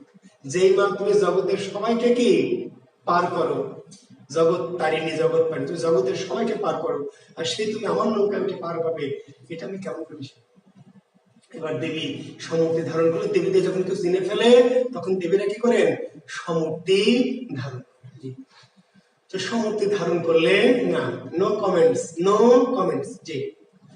তো দেবী সমূর্তি ধারণ করলো, তো ঠিক চিনে যখন ফেলেছে, তখন ঈশ্বর পণ্ডিতকে বললো যে তুই কি চাস বল, কি চাস? দেবীকে কেউ চিনে ফেললে বা দেবী যদি কারোর উপর খুশি হয়, তাহলে কিছু একটা দিতে চায়। তো ঈশ্বর পণ্ডিতকে বললো যে তুই কি চাস বল। কি চেয়েছিল? আমার সন্তান যেন থাকে দুধে। ঈশ্বরের পাটুনি কার কাছে চেয়েছিল? দেবীর কাছে। এই উক্তিটা অনেক সালে পরীক্ষা এসেছে না ভাইরা আমার? জি। ঈশ্বরী পাটুনি, আই বেকার যুবক, ডোন্ট কমেন্ট, কমেন্ট না। ঈশ্বরী পাটুনি কি চেয়েছিল? আমার সন্তান যেন থাকে দুধে ভাতে। আসবে কার উক্তি? ঈশ্বরী পাটুনি, আসবে না? কিন্তু যদি আসে কাকে উদ্দেশ্য করে করেছিল? পারবেন না। কেন পারবেন না? ওই যে আপনার অগামগা জগা বইতে নাই, থাকবে কখন? আগে আসুক। কার উক্তি? এটা থাকবে, সকল বইয়ে আছে, মগা বইয়ে। কিন্তু কাকে উদ্দেশ্য করে বলেছিল এটা আর নাই। কেন নাই? ওই বইটা জানে না, তুই তো বাংলায় পড়েনি। খুব আশ্চর্য, ওই বাংলাদেশের সামনে একটা দামি বই চলে, এত বিখ্যাত, সবাই কেনে, কিন্তু যার রাইটার একজন বাংলা জীবনে পড়েইনি, ডাক্তার, ডাক্তারি পড়ে বাংলা বই লিখেছে। তো যাই হোক, তো সেটাই বাজারে বিখ্যাত, কি করা যাবে? তো কোনটুকু জানে? যেটুকু অন্য কোনো বই থেকে পড়েছে। তো এই যে বললাম যে বলেছিল ঈশ্বর কাকে উদ্দেশ্য করে? দেবে অন্নদাকে, দেবে অন্নদাকে। কি বলেছিল?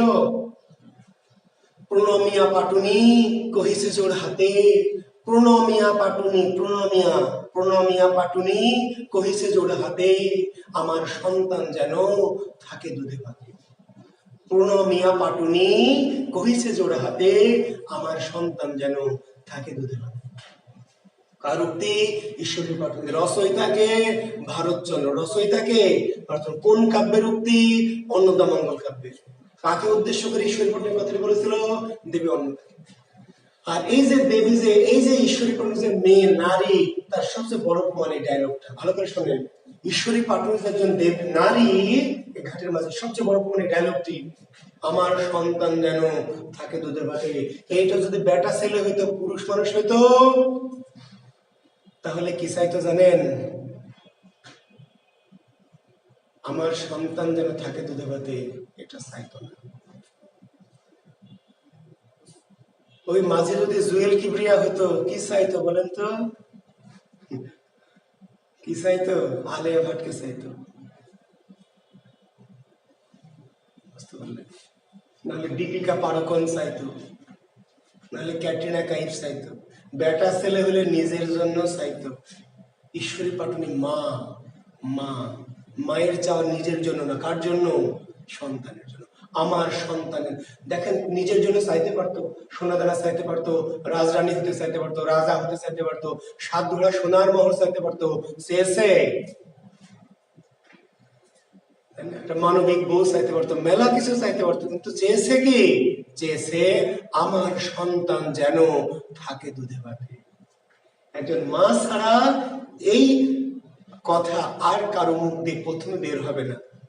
যদি বাবা হতো, আগে নিজের জন্য চাইবে, তারপর সন্তানের জন্য। বুঝেন? বোঝেন না, খালি ধর্ম মানে কঠোরপন্থী ধর্ম বোঝেন না, খালি কি ধান্দাবাজি বোঝেন। আমাদের পবিত্র কোরআনে হাদিসে বলছে, সহি হাদিস জানেন সবাই, সাহাবী গেছে নবীর কাছে, আমাদের হযরত মুহাম্মদ মুস্তাফা সাল্লাল্লাহু আলাইহি ওয়াসাল্লামের কাছে, কার সেবা করব? হুজুর প্রথমে কার সেবা করব? মায়ের। তারপর কার সেবা করব? মায়ের। তারপর কার সেবা করব? মায়ের। তারপর কার? বুঝতে পেরেছেন? কেন? সন্তানের জন্য মা তার নিজের জীবন এর চেয়েও মা আগে কি করে? সন্তানের কথা ভাবে। এই জন্য মা, অনেক ভালো রান্না হয়েছে, আপনি বলছেন মা আজকে তো অনেক সুন্দর তুমি রান্না করেছো, আজকে মাংসটা দারুণ হয়েছে, মা আর একটু দেই বাবা। আপনি, মা আপনাকে দিল। আপনি কি খোঁজ নিয়েছেন যে অনেক দিনে যে আপনি বেশি ভালো রান্না হয়েছে, আপনি বেশি খাচ্ছেন, আপনার মায়ের হাঁড়িতে কোনো খাবার নাই? অনেকদিন এমন হয়েছে যে খেতে আগে দেবে, সব বাচ্চাদের খেতে দেয় না, সবার পরে খায়। খেতে দিয়েছে, মাকে একটা আত্মীয় এসছে, মেহমান হঠাৎ করে চলে এসছে, মা খেতে দিয়েছে, মায়ের হাঁড়িতে অনেকদিন খাবার নাই, মা না খেয়ে দেখছে। পৃথিবীর কোনো মা কোনোদিন সন্তানকে বলেছে যে তোরা সব খেয়ে নিলে আমি কি খাবো? পৃথিবীর কোনো মা কোনো সন্তানকে বলেছে? কখনোই। অনেকদিন মা কিন্তু না খেয়ে থেকে যায়। আপনি বেশি বেশি খেয়েছেন, আজকে রান্না ভালো হয়েছে, সেটে মুটে খাচ্ছেন, আরো অনেক, আরেকটু দাও মা, অনেক সুন্দর হয়েছে, আরেকটু দাও, দিল, মা ইচ্ছা করবে খা বাবা আরেকটু নে। আপনি দেখেননি যে হাঁড়িতে সেদিন খাওয়া শেষ হয়ে গেছে, মা এক মুঠো চাল খেয়ে একটু মুড়ি খেয়ে থেকে গেছে, কিন্তু এই যে আপনি তৃপ্তি করে খেয়েছেন, মা মহা খুশি। মা পৃথিবীতে কোনোদিন কারোর কাছে অভিযোগ দেয়নি যে আমি আজকে না খেয়ে, আমি খেলাম না, তোরা বেশি করে খেলে আমি আজকে কি খাবো। বাবা যদি হয়, বাবা হাট থেকে ফিরে এসেছে, বাজার থেকে এসে দেখে যে খাবার না, কেন? বাচ্চারা সব খাবার খেয়ে নিয়েছে। কি বলবে? যে আচ্ছা ঠিক আছে, বাচ্চারা খাইছে, খাক, আমি একটু চাল মাল দাও, মুড়ি টুড়ি দাও, খাই। তাই বলবে? হারামজাদি, তোর বেটারা সব খাই নিয়েছে, তো আমি কি খাবো? হ্যাঁ, শয়তানি কোথাকার, তাড়াতাড়ি রান্না কর, এখন রান্না করে আমাদের। ছেলে বেটারা খাই নিয়েছে, খুব ভালো কামাই করেছ, আমি বাইরে থেকে আসছি, কাজ করে খাবো না? বাবা, বাবা সন্তানের কথা কি তাহলে ভাবে না? ভাবে, পরে। আগে নিজে নিজে খেয়েটে এবার বলছে, এই ছেলেদের দিয়েছিস, দে দে দে, ছেলেদের এখনো খেতে দিস না, ছেলেদের দে, তাড়াতাড়ি দে, ছেলেগুলো না খেয়েছে। নিজে খাবার পরে। পৃথিবীতে আমাদের ধর্মে বলেছে কার সেবা করো? মায়ের। তারপর কার? মায়ের। তারপর কার? মায়ের। ঈশ্বরী পাটনি যদি নারী না হতো, নারী হয়ে, আমি কেন বললাম যে কেন প্রমাণ করবো যে ঈশ্বরী পাটনি নারী? কোন অগামগা জগা বইয়ে কি আছে এইটা দেখে ছবি তুলে আবার দিয়েন না আমাকে, আমার ফেসবুকে বা আমার আইডিতে বা আমার গ্রুপে, যে স্যার আপনি বললেন নারী, এই যে আমার বইয়ে যে পুরুষ, আমি এখন কি করব? আপনার কথা শুনবো না, বই ফলো করব? দ্যাট ইজ ইউর খুশ। আমার কথা আপনাকে শুনতে হবে না, আপনি ওই যেই বই আপনার আছে সেই বই যা আছে তাই বিশ্বাস করবেন, এটি আপনার বিশ্বাস। ওকে ভাই? ঈশ্বরী পাটুনি দেবীকে বলছে, পুনমিয়া পাটুনি কহিছে জোড় হাতে, আমার সন্তান যেন থাকে। দেবী বললেন তথাস্তু বলে তো যাই হোক, দেখেন ঈশ্বরী পাটুনি অন্নদামঙ্গল কাব্যের অন্যতম চরিত্র, তবে সর্বশ্রেষ্ঠ হচ্ছে ঈশ্বরী পাটুনি অন্নদামঙ্গল কাব্যের চরিত্র, একটা মাঝি চরিত্র, ছোট্ট একটি চরিত্র। এই কাব্যে অনেক বিশাল বিশাল চরিত্র আছে, বড় বড় চরিত্র একটু করে টের পাবেন, আর সামান্য ছোট্ট একটি চরিত্র মাঝি চরিত্র শুধু দেবীকে গঙ্গা নদী পার, এইটুকুই তার কাহিনী, দেবীকে শুধু নৌকা পার করে দিল। অথচ বিশেষ এই চরিত্রটি থেকে প্রশ্ন হয়। আরো অনেক বড় বড় চরিত্র আছে, প্রশ্ন হয় না কেন? এই ডায়লগটা দিয়ে ঈশ্বরী পাটুনি শুধু মঙ্গল কাব্যে না, হাজার বছরের বাংলা সাহিত্যে কি শ্রেষ্ঠ চরিত্রে পরিণত হয়েছে। ভাবেন যে বাংলা সাহিত্যে কত বিশাল বিশাল, কত রাজা বাদশাহ জমিদার, কত সম্ভ্রান্ত ব্যক্তি, কত বড় বড় লোকজন আছে, তাদের থেকে বিশেষ প্রশ্ন হয় না। প্রশ্ন হয় কোথা থেকে? ঈশ্বরী পাটুনিকে এই বিশাল একটা অন্নদামঙ্গল কাব্যের বিশাল কাহিনীর ছোট্ট একটা দৃশ্যের একটা চরিত্র, যে একটা ঘাটের মাঝি যে শুধু দেবীকে নৌকা পার করেছে, এটুকু তার কাহিনী শেষ। কেন এত বিখ্যাত হয়েছে? ওই যে দেবীকে নৌকা পার করে দেন, ওই যে ওই ডায়লগটা দেওয়ার জন্য, আমার সন্তান যেন থাকে দুধে ভাতে, আমার সন্তান যেন থাকে দুধে ভাতে। নিজের জন্য চিন্তা করলে পৃথিবীতে বড় হয়ে যায় না, অন্যের জন্য চিন্তা করতে হবে। তো সেটা নিয়ে পরে আরেকদিন বলবো, কারণ না হলে আজকের কাহিনী শেষ হবে। দেবীকে পার করে দিল, দেবী চলে গেল। কার বাড়িতে চলে গেল মনে আছে তো? ভবানন্দ মজুমদার, ভবানন্দ মজুমদারের বাড়িতে চলে গেল দেবী। ভবানন্দ গিয়ে তাকে পরিচয় দিল, তাকে দেবী তার বাড়িতে ভর করলো এবং ভবানন্দ মনের আনন্দে দেবীকে তার আতিথ্য দিল, এবং দেবী তখন ভবানন্দ মজুমদারের কাছে দায়িত্ব দিল যে তুমি আমার কি পূজা পূজা। এই ভবানন্দ মজুমদার জমিদার বা তার এলাকায় দেবী অন্নদার পূজা পূজা করতে লাগলো। কাহিনী কিন্তু শেষ না, কাহিনী শুরু। জি, এখন দিল্লির বাদশাহ, এগুলো সবই কিন্তু দিল্লি, ভারত, বিশাল ভারত, এর মধ্যে যে দিল্লি, ভারতের কি দিল্লি, এই দিল্লির বাদশাহ জাহাঙ্গীর, দিল্লির বাদশাহ জাহাঙ্গীর, নিশ্চয় নাম শুনেছেন, দিল্লির বাদশাহ জাহাঙ্গীর। বিশাল ভারত তার অধীনে, মোগল বাদশাহ জাহাঙ্গীরের অধীনে বিশাল ভারত।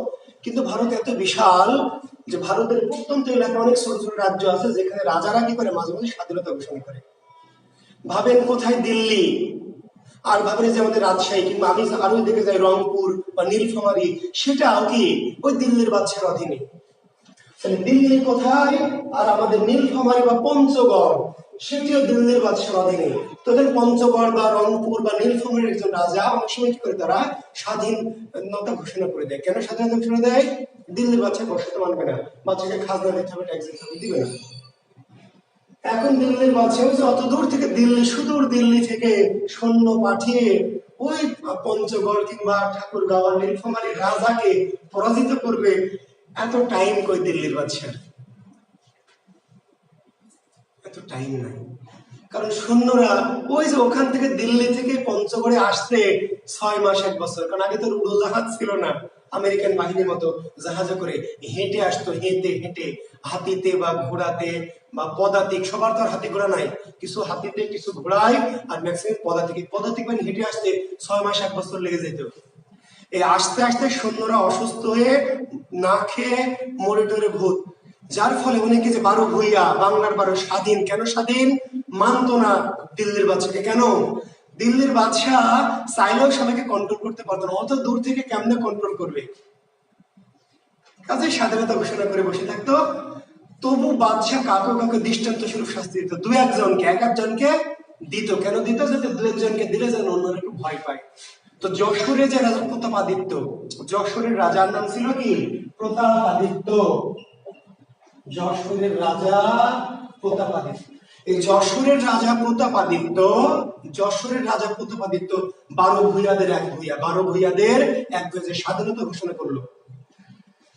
তো অনেকে করলো, কিন্তু যশোর যেহেতু একটু কাছে দিল্লি থেকে, কিছুটা কাছে, পঞ্চগড় নীলফামারীর চেয়ে কি রাজ্যের চেয়ে, তাই না, দিল্লির কিছুটা কাছে যশোর। তো যশোরে বাদশাহ কি করবেন? সৈন্যবাহিনী পাঠান মানসিংহের অধীনে। জাহাঙ্গীরের প্রধান সেনাপতির নাম কি? মানসিংহ। এগুলো কিন্তু সব অন্নদামঙ্গল কাব্যের চরিত্র, মনে রাখবেন, অন্নদামঙ্গল কাব্যের চরিত্র। আপনার যে অগামগাজগা বই আছে, আমি আবার অগামগাজগা বলছি এই জন্য, দেখবেন আপনার ওই সমস্ত বইয়ে চরিত্র আছে শুধু ঈশ্বরী পাটুনি। কেন? কারণ ওই ব্যাটা তো কোনো অন্নদামঙ্গল কাব্য পড়েনি, ও শুধু শারীরিক কোশ্চেন করেছে ঈশ্বর পাঠন অন্যতম চরিত্র লেখা আছে, অন্নদা প্রধান চরিত্র, আসলে প্রধান চরিত্র ঈশ্বর পাঠন না, প্রধান চরিত্র অন্নদা দেবী, প্রধান চরিত্র ভবানন্দ মজুমদার, প্রধান চরিত্র সম্রাট জাহাঙ্গীর, মানসিংহ। ঈশ্বর পাঠন একটা ছোট্ট চরিত্র শুধু দেবীকে পার কেন বিখ্যাত হয়েছে, বিখ্যাত ওই অর্থে বলছি আমরা ওই ডায়লগটার জন্য, কিন্তু এইখানে অনেক বড় বড় চরিত্র আছে। আমি আবার চ্যালেঞ্জ করছি, আপনার যে অগামকা জগা বই আছে দেখবেন যেগুলো আপনাদের কাছে বিখ্যাত বই, এইসব বই শুধু অন্যতম চরিত্র কি আছে বিখ্যাত চরিত্র, ঈশ্বরী পাঠনে না, ঈশ্বরী পাঠনে বিখ্যাত চরিত্র, ঈশ্বরী পাঠনে শ্রেষ্ঠ চরিত্র না, বিখ্যাত। বিখ্যাত কেন হয়েছে ডায়লগ দিয়েছে, কিন্তু শ্রেষ্ঠ চরিত্র কারা, যে ভবানন্দ নায়ক ভবানন্দ মজুমদার, নায়িকা কি ঈশ্বরী পাঠনে না, ঈশ্বরী পাঠনে স্রেফ একটা ঘাটের মাঝি। তো যাই হোক প্রতাপাদিত্যকে শায়েস্তা করবে, মানসিংহের অধীনে সৈন্য প্রেরণ করলো, লক্ষাধিক সৈন্য প্রেরণ করলো। তো সৈন্যরা হেঁটে হেঁটে, হয়তো বড় বড় যারা সেনাপতি টাইপের তারা হয়তো হাতিতে চড়ে আসে, কিছু সৈন্য ঘোড়ায় চড়ে আসে, আর বেশিরভাগ সৈন্য পায়ে হেঁটে আসে। তো এই যে গঙ্গা নদী পার হলো, 6 মাস ধরে এলো গঙ্গা নদী পার হয়ে, এখানে এসে তারা কি করলো, তাবু গাড়লো। 6 মাস এসে একটানা এতদিন ধরে তো হাঁটতে পারে না, একটা জায়গায় গিয়ে তারা তাবু গড়ে বিশ্রাম নেয়। ভবানন্দ মজুমদারের যে এলাকা জমিদারি, তো জমিদারি ভবানন্দ মজুমদার হলে এগুলো সবই তো দিল্লির বাচ্চার অধীনে, এখানে সন্ধ্যারা বিশ্রামের জন্য তাবু টাবু গাড়বে, কয়েকদিন বিশ্রাম করবে, একটু রেস্ট নিবে, তারপরে আবার তারা যাবে। হঠাৎ করে এই গাঙ্গেয় নদীতে প্রচন্ড বন্যা, প্রচন্ড বান, প্রচন্ড জলোচ্ছ্বাস এলো। এমনই বন্যা এলো, এই যে মানসিংহের যত সৈন্যের খাবার দাবার, হাতি ঘোড়া, অস্ত্রপাতি সব বন্যার জলে ভেসে গেল। মানসিংহের যত খাদ্যদ্রব্য ছিল, হাতি ঘোড়া ছিল, অস্ত্রপাতি ছিল, সব বাণিজ্য ভেসে গেল। সৈন্য অনেক ভেসে গেল, অল্প কিছু সৈন্য থাকে, জীবন যায় অবস্থা। ভবানন্দ এলাকার জমিদার সে দেখা করতে এলো দিল্লির বাদশাহ যে প্রধান সেনাপতি মানসিংহের সাথে, এসে দেখে যে তার অবস্থা খুবই খারাপ, কান্নাকাটি শুরু হয়ে গেছে, কি করবে এখন, এখান থেকে প্রতাপাদিত্যের কাছে যেতে আরো 6 মাস লাগবে।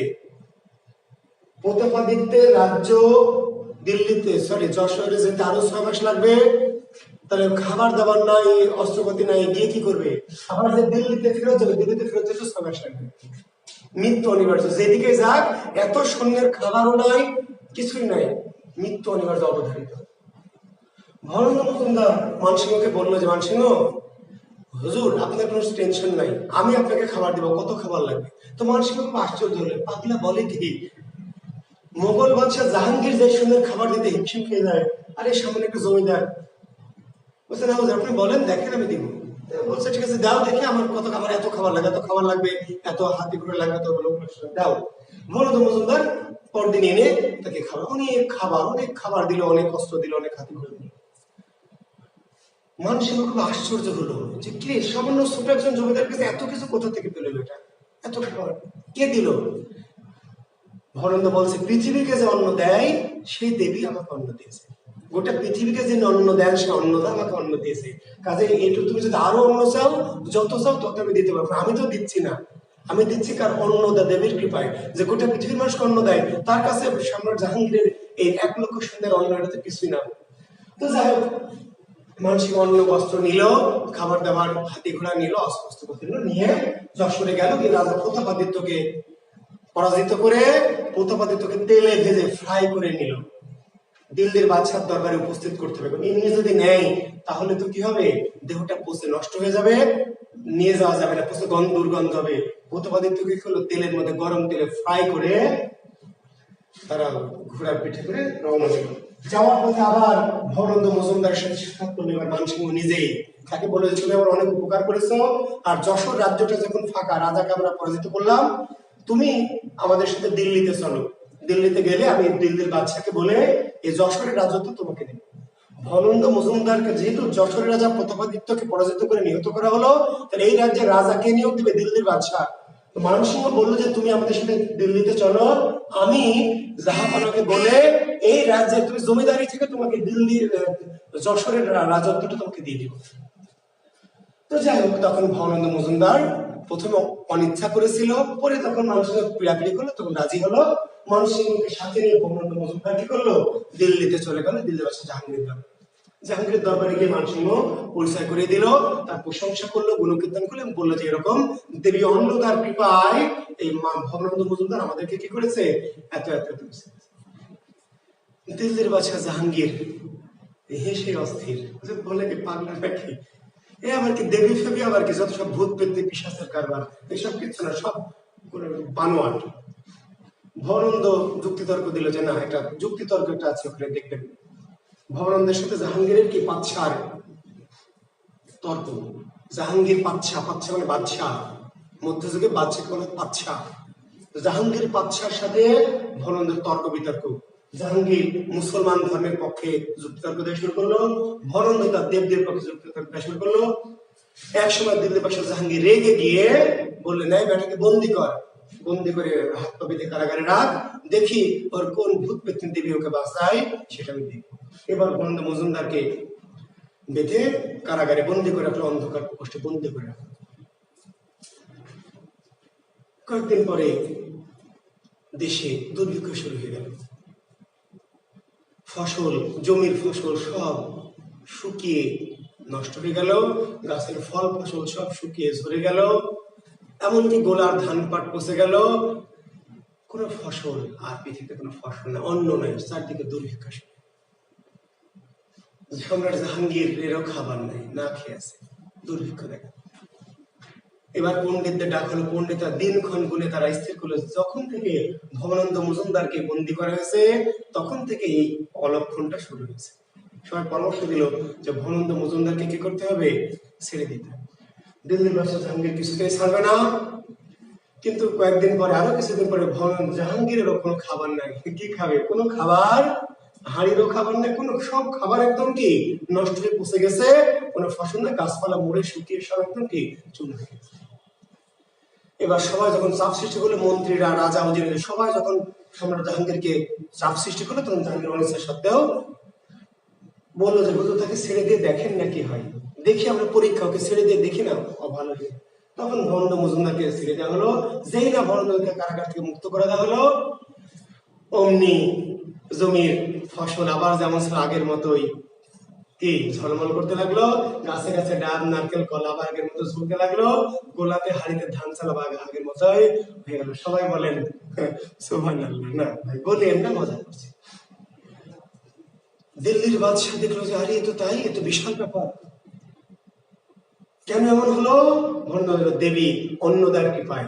অন্নদার যদি পূজা করা যায় তাহলে দেবী অন্য অন্য পৃথিবীকে ভরিয়ে দেবেন, আর দেবী যদি রেগে যান তাহলে পৃথিবীকে অন্ন ধ্বংস করে দেবেন। দিল্লির বাদশাহ জাহাঙ্গীর কি করলো? দেবী অন্নদার পূজা করলো। দিল্লির বাদশাহ জাহাঙ্গীর দেবী অন্নদার পূজা করলো, এবং শুধু সেই পূজা করলো না, ভারতবর্ষে পূজা ঘোষণা করলো, এবং ভবনন্দ মজুমদারকে যশোরের রাজা বানিয়ে কি করলো? পাঠিয়ে দিল। এখন আবার প্রশ্ন করবেন, স্যার এটা কি সত্য, এরকম কি হয়েছিল? এই প্রশ্ন যে করবেন, বুঝে নেবো সে অগার চাইতে অগা, মগার চাইতেও কি আরো মগা। সত্য মিথ্যা আমি বুঝি না ভাই, আমি ওই যুগে ছিলাম না।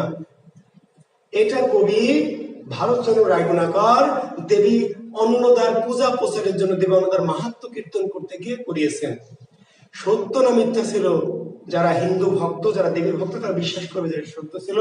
আপনি অন্য ধর্মের আপনার বিশ্বাস করতে পারেন, বিশ্বাস করানোর জন্য আমি আপনাকে সাহিত্য পড়াচ্ছি না, সাহিত্য পড়াচ্ছি কবি যা লিখেছে সেটা জানানোর জন্য। মানে কেন এরকম কবিরা করেছেন, যাতে দিল্লির বাদশাহ জাহাঙ্গীর সেও যদি দেবীর ক্ষমতা দেখে মুগ্ধ হয়, অন্য দেবীর পূজা করে, তাহলে তুমি এই যে ছোটখাটো জাহাঙ্গীর, জাহাঙ্গীর সেলা, তোমরা কেন করবা না?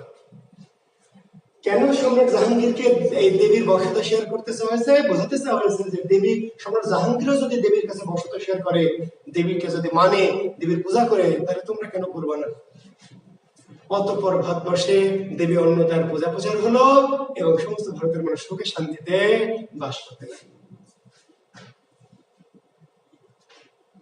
বুঝতে পেরেছেন? জি। এই অন্নদা মঙ্গল কাব্যের চরিত্র কাহিনী বুঝাই দিলাম। তারপরে যখন পূজা পূজা শেষ হলো, তখন ভবনন্দ মজুমদার, তার মাত্র 2টা বউ, ভবনন্দ মজুমদারের স্ত্রী মাত্র 2টা, এবং একটা জমিদার তার একটা বউ, এরকম ইতিহাস, প্রাচীন ইতিহাসে কোথাও না, অন্তত 2টা, কমপক্ষে 2টা। এবং এই কাহিনীতে ভারতচন্দ্র বলেছে, 2 সতী বিনে নাই পতির আদর। দুই সতী বিনে নাই পতির আদর। দুই স্ত্রী যার নাই সে স্বামীর কোনো আদর না, কমপক্ষে দুজন স্ত্রী থাকতে হবে, তাহলে স্বামীর আদর বাড়বে। দুই স্ত্রী স্বামীকে কি বেশি বেশি ভালোবাসা দেখাতে চাইবে, ও বোঝাতে চাইবে জান আমি তোমাকে বেশি ভালোবাসি, ও বোঝাতে চাইবে জান আমি তোমাকে বেশি ভালোবাসি। দুই সতী বিনে নাই পতির আদর কোন কাব্যের উক্তি? অন্নদামঙ্গল কাব্য। অন্নদামঙ্গল কাব্যে আরো বেশ কিছু ভালো ভালো উক্তি আছে, আমি একটু লিখে দিই। নগর পুরিলে দেবালয় কি আড়াই,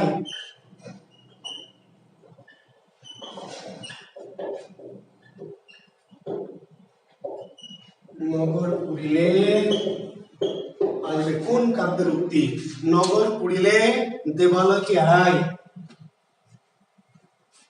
অন্নদামঙ্গল কাব্যের উক্তি। আমি আগে একটা বলেছি আমার সন্তান যেন থাকে দুধে ভাতে, আর একটা উক্তি নগর পুরিলে দেবালয় কি আড়াই, আর একটা উক্তি লেখেন মন্ত্রের সাধন কিংবা শরীর পাতন, মন্ত্রের সাধন কিংবা মন্ত্রের সাধন কিংবা শরীর পাতন। কিসের উক্তিগুলো?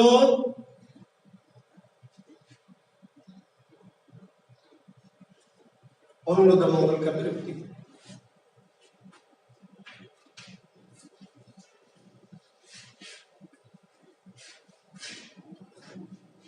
আমার সন্তানরা থাকে কোন কাব্যের উক্তি? নগর পুরলে দেবালয় করায় কোন কাব্যের উক্তি? মন্ত্রের সাধন কিংবা শরীর পাতন কোন কাব্যের উক্তি? তাহলে এগুলো মনে রাখবেন। কি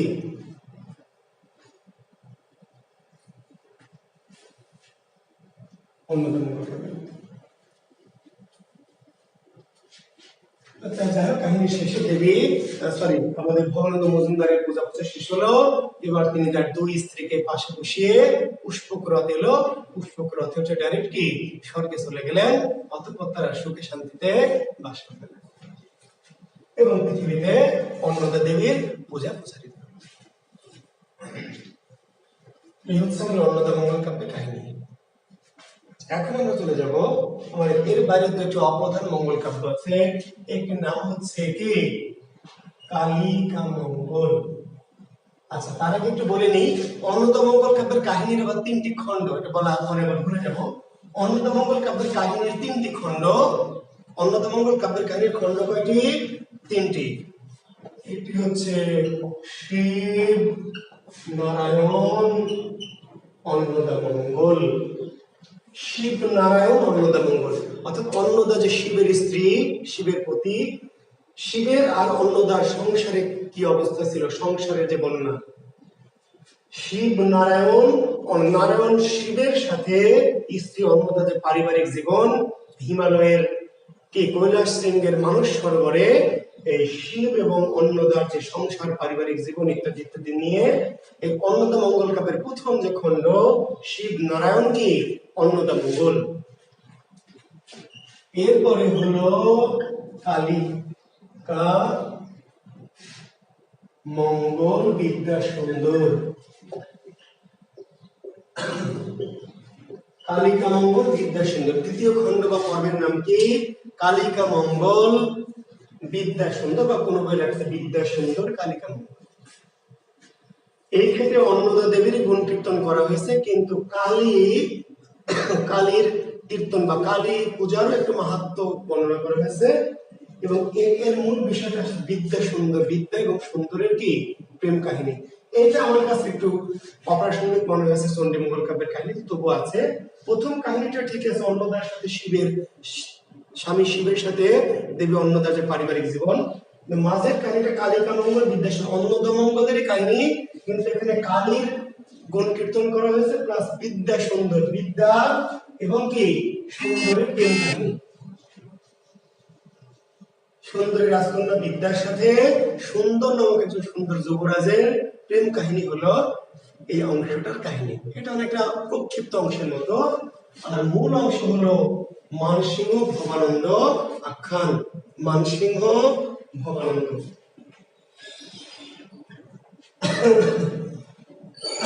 মানসিংহ ভবানন্দ অঙ্গ।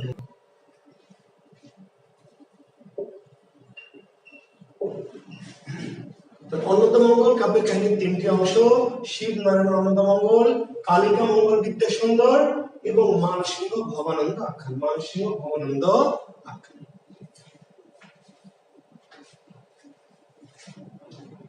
আমাদের এই অন্নদামঙ্গল অত্যন্ত গুরুত্বপূর্ণ। ভারতচন্দ্র মধ্যযুগের শেষ কবি নিশ্চয় আপনারা জানেন। ভারতচন্দ্র মধ্যযুগের শেষ কবি। অনেকে আবার বলছে কনফিউশন যে ভারতচন্দ্র মধ্যযুগের শেষ কবি না শ্রেষ্ঠ কবি। ভারতচন্দ্র মধ্যযুগের শেষ কবি। 1760 সালে মৃত্যু মধ্যযুগের শেষ কবি।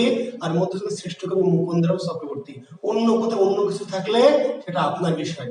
মধ্যযুগের শ্রেষ্ঠ কবি মুকুন্দরাম চক্রবর্তী আর মধ্যযুগের শেষ কবি হচ্ছে ভারতচন্দ্র নারায়ণ।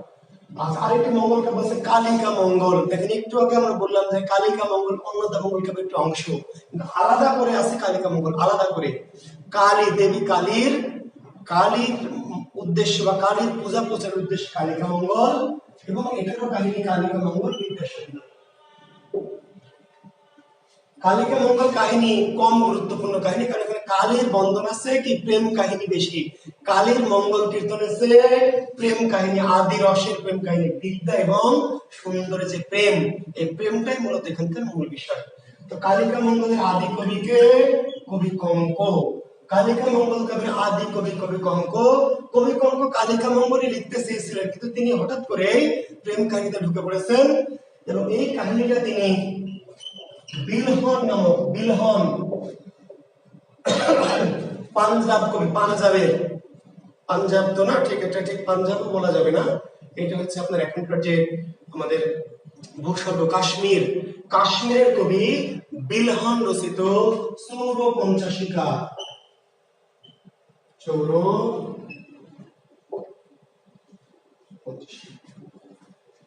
আসলে কবি কঙ্ক কালিকা মঙ্গল কাব্য লিখতে চেয়েছিলেন, কালীর মঙ্গল কীর্তন করতে চেয়েছিলেন। করতে গিয়ে তিনি কি করলেন, হঠাৎ করে তিনি বিলহন নামক একজন কাশ্মীরি কবি, কাশ্মীরের কবির চৌর পঞ্চাশিকা নামক একটি প্রেম কাহিনী, বিদ্যা সুন্দরের, নায়িকা বিদ্যার সাথে নায়ক সুন্দরের, রাজকুমার সুন্দরের যে প্রেম কাহিনী, প্রণয় আদি রসের, ঢলো ঢলো রস খেলে প্রেম কাহিনী, সেই কাহিনীটা ঢুকিয়ে দিয়েছে। যার ফলে কিন্তু কালিকা মঙ্গল কাব্য আমাদের কম গুরুত্বপূর্ণ হয়েছে, বুঝেননি?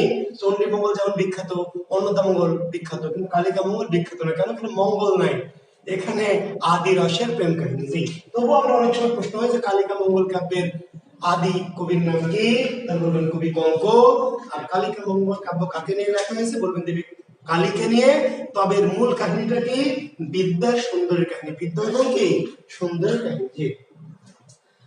আর কালিকা মঙ্গলের শ্রেষ্ঠ কবি হচ্ছে রামপ্রসাদ সেন। কালিকা মঙ্গল কাব্যের শ্রেষ্ঠ কবি রামপ্রসাদ সেন। কালিকা মঙ্গল কাব্যের শ্রেষ্ঠ কবি রামপ্রসাদ সেন।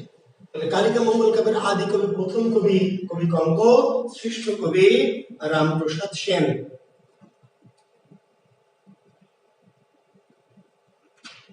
ঠিক আছে, ওকে। তাহলে কালিকা মঙ্গল নিয়ে আমার অনেক আলোচনার দরকার নাই, যেহেতু এখান থেকে প্রশ্ন হয় না বললেই চলে। হয় না তবে একটু পড়ে রাখা যদি কখনো হয়। আর লাস্ট একটি মঙ্গলকে পড়ে থেমে যাবো আজকের মতো। তার নাম শিব মঙ্গল। কি মঙ্গল?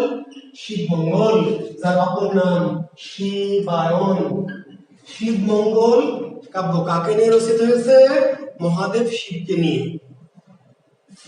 বিলহন কবি নিয়ে বললাম যে বিলহন হচ্ছে কাশ্মীরের কবি, শান্তিদা তুষি। বিলহন কাশ্মীরের, কাশ্মীর ভারত পাকিস্তানের যে ভূস্বর্গ কাশ্মীর, সে কাশ্মীরের কবি বিলহন। তিনি বিদ্যা, নায়িকা বিদ্যা, রাজকুমারী বিদ্যা, রাজকুমার সুন্দরকে একটি প্রেম কাহিনী লিখেছিলেন। তো কবি কঙ্ক কালিকা মঙ্গলের কাহিনী লিখতে গিয়ে কালিকা মঙ্গল বাদ দিয়ে বিদ্যা সুন্দরের প্রেম কাহিনী লিখে দিয়েছেন বলে কালিকা মঙ্গলের কাহিনীটা দুর্বল হয়ে গেছে। মানে কালিকা মঙ্গল মঙ্গল কাব্যের অন্তর্গত হয়েও এর কোনো গুরুত্ব বা মাহাত্ম নাই, বুঝতে পারলেন? যদি শুধু কালীর মাহাত্ম কীর্তন করা হতো তাহলে এটা একটু গুরুত্ব থাকতো। কালিকা মঙ্গল লিখতে গিয়ে তিনি প্রেম মঙ্গল লিখে দিয়েছেন, ফলে এটি কালিকা মঙ্গল মঙ্গল সাহিত্যের ধারায় কি দুর্বল, হালকা সাহিত্য। আচ্ছা, শিব মহাদেব দেবতা শিবকে নিয়ে, মহাদেব শিবকে নিয়ে রচিত মঙ্গল কাব্যের নাম কি? শিব মঙ্গল। শিব মঙ্গল কাব্যের অপর নাম কি? শিবায়ন। শিব মঙ্গল কাব্যের অপর নাম শিবায়ন। শিবমঙ্গল কাব্যের আদি কবি রামকৃষ্ণ রায়। শিবমঙ্গল কাব্যের আদি কবির নাম কি? রামকৃষ্ণ রায়। তবে তার কোনো শিবমঙ্গল কাব্য পাওয়া যায়নি, মানে শোনাই গেছে তিনি আদি কবি, কিন্তু শিবমঙ্গল কাব্যের প্রথম যার কাব্য পাওয়া গেছে রতিদেব, তার কাব্যের নাম হলো মৃগলুব্ধ। আমি আবার যেটা ক্লিয়ার করছি, শিবমঙ্গল বা শিবায়ন কাব্যের আদি রচয়িতা রামকৃষ্ণ রায়। আদি রচয়িতার নাম কি? রামকৃষ্ণ রায়। কিন্তু রামকৃষ্ণ রায় লিখিত শিবায়ন বা শিবমঙ্গলের কোন অস্তিত্ব খুঁজে পাওয়া যায়নি, মানে পুঁথিটা পাওয়া যায়নি, হারিয়ে গেছে। এর প্রথম শিবমঙ্গল কাব্যের কোন কাব্যটি পাওয়া গেছে? মৃগলুব্ধ। এর রচয়িতা আছে রতিদেব। রতিদেব আদি কবি না, আদি কবি রামকৃষ্ণ রায়। কিন্তু প্রথম কোন কবির রচনা আবিষ্কৃত হয়েছে পাওয়া গেছে? রতিদেব। রতিদেব রচিত কাব্যের নাম মৃগলুব্ধ। মৃগলুব্ধ কি জাতীয় কাব্য? শিবমঙ্গল। শিবমঙ্গল বা শিবায়ন। আগে ধারার শ্রেষ্ঠ কবি রামেশ্বর ভট্টাচার্য, তার রচিত কাব্যের নাম শিবমঙ্গল। জি, আদি কবি রামকৃষ্ণ রায়। শিবমঙ্গল কাব্যের আদি কবি প্রথম কবি রামকৃষ্ণ রায়, তবে তার লেখাটি হারিয়ে যায়, শিবমঙ্গল পাওয়া যায়নি। আর প্রথম পাওয়া গেছে শিবমঙ্গল, তার নাম মৃগলুব্ধ। মৃগলুব্ধ সেই একটি রচয়িতা রতিদেব। রতিদেব শিবমঙ্গল কাব্যের একজন রচয়িতা, তার কাব্যের নাম মৃগলুব্ধ, যেটি প্রথম পাওয়া শিবমঙ্গল। আর শিবমঙ্গল কাব্যের শ্রেষ্ঠ কবির নাম কি? রামেশ্বর ভট্টাচার্য। রামেশ্বর ভট্টাচার্য শ্রেষ্ঠ কবি, যার রচিত শিবমঙ্গল কাব্যের নাম শিবমঙ্গল। আর শিবমঙ্গল কাব্যে শিবের স্তুতি, শিবের বন্দনা করা হয়েছে, এবং সাথে সাথে শিবের পারিবারিক জীবন, গৌরী বা অন্নদা বা পার্বতী, তাই না, শিবের স্ত্রী, শিবের একই স্ত্রী একাধিক নাম, কোন জন্মে গৌরী, কোন জন্মে পার্বতী, কোন জন্মে উমা, কোন জন্মে অন্নদা। জি, সেই আলোচনা আমরা যাবো না, যেহেতু আমাদের কম গুরুত্বপূর্ণ, আমরা তো জটিল আলোচনা যাবো। জি, তাহলে আমার মনে হয় যে আমরা অন্নদা মঙ্গল কাব্য শেষ করতে পারলাম। এখন আপনাদের প্রশ্ন, আমি কতদিন বলেছিলাম শেষের প্রশ্ন ভুলে গেছি, আজকে আপনাদের যদি মঙ্গল কাব্য নিয়ে কোনো প্রশ্ন থেকে দয়া করে করবেন অতি দ্রুত। জি, মঙ্গল কাব্য আমার যতটুকু প্রয়োজন মনে হয়েছে, যতটুকু আমি ভেবেছি, আমি আলোচনা শেষ করেছি। এখন মঙ্গল কাব্য নিয়ে যদি আপনাদের কোনো প্রশ্ন থাকে, কোনো জিজ্ঞাসা থাকে, কোনো কৌতূহল থাকে, কোনো বইয়ে কোনো কনফিউশন থাকে, স্যার আমার অমুক বই এই, তমুক বই সেই, দয়া করে কোন বইয়ে কি, এটা প্রশ্ন করার দরকার নেই। আপনার প্রশ্নটা করবেন কোন বইয়ে কি আছে, এটা দেখার আমার টাইম নাই, দরকারও নাই। ডাইরেক্ট প্রশ্ন স্টাইলে করতে পারেন যে স্যার আমি এটা কনফিউজ, এটা উত্তর কি হবে, কোন বইয়ে কি আছে, এইটা আমাকে দয়া করে বলবেন। আপনি স্যার প্রশ্ন করবেন, স্যার আমি একটু কনফিউজ, এটা আমাকে উত্তরটা দেন। আপনার কোনো প্রশ্ন জিজ্ঞেস দয়া করে করবেন, দিয়ে আমাদের আজকের ক্লাস শেষ করবো। আগামী ক্লাসে আমরা মধ্যযুগের মুসলিম সাহিত্য পড়ব। বলে রাখছি, একটু দেখে রাখবেন, আগামী ক্লাসে আমরা শুরু করবো কি মধ্যযুগের গুরুত্বপূর্ণ সাহিত্য। মধ্যযুগের আমরা এতদিন প্রথমে বৌদ্ধ সাহিত্য ছিলাম, চর্যাপদ বৌদ্ধ সাহিত্য, তাই না? তারপর আমরা ছিলাম কি হিন্দু সাহিত্যে আসলাম, শ্রীকৃষ্ণ কীর্তন, তারপর মঙ্গল কাব্য। আমরা আগামী দিন মধ্যযুগের, আচ্ছা বিদ্যাপতি, এই উত্তরটি দিতেছে বলে গেছি। বিদ্যাপতি, আচ্ছা দেখেন বিদ্যাপতি, এই প্রশ্নটা আপনারা অনেকেই করেছেন, উত্তর দিবস শুরুতে বেশ বলে গেছি। আচ্ছা আপনাদের বলেছি চৈতন্য পূর্ব যুগের কবি বিদ্যাপতি, মনে আছে? চৈতন্য পূর্ব যুগের কবি বিদ্যাপতি। চৈতন্য যুগ হচ্ছে 1560 থেকে 1600। চৈতন্য যুগ 1560 থেকে 1600, তার মানে এটা 16 শতক। 16 শতক না, তো 16 শতকের যে পূর্বে, সেটা তো 14 শতক না, 15 শতক, 15 শতক। আমি ক্লাসে মিস্টেক বশত 14 শতক বলে ফেলেছিলাম। জন্ম 14 শতকে, জন্ম ঠিক না, 15 শতকে বলা ভালো হবে। হ্যাঁ, জন্মেছেন 1384 সালের দিকে, 82 সালের দিকে, কিন্তু কত শতকের করে বলবেন? 15 শতক। চৈতন্য যুগ 16 শতক, ভালো করে শোনেন, সিম্পলি শোনেন, চৈতন্য যুগ 16 শতক, 1500 থেকে 1600 মানে 16 শতক চৈতন্য যুগ। তাহলে চৈতন্য দেবের পূর্বে যারা, তারা চৈতন্য পূর্ব মানে 15 শতকের বিদ্যাপতি চণ্ডীদাস। আর চৈতন্য পরবর্তী যুগের যে জ্ঞানদাস গোবিন্দ দাস, কোন শতকে? 17 শতকের। বিদ্যাপতি কত শতকের কবি? 15 শতকের। আমি ওই দিন ক্লাসে একটু মিস্টেক করেছিলাম, বয়স হয়ে গেছে বোঝেন নাই, মাঝে মাঝে একটু ভুলে যাই। জি, ধন্যবাদ। আর কোনো প্রশ্ন? দ্রুত করেন, শেষ করবো ক্লাস।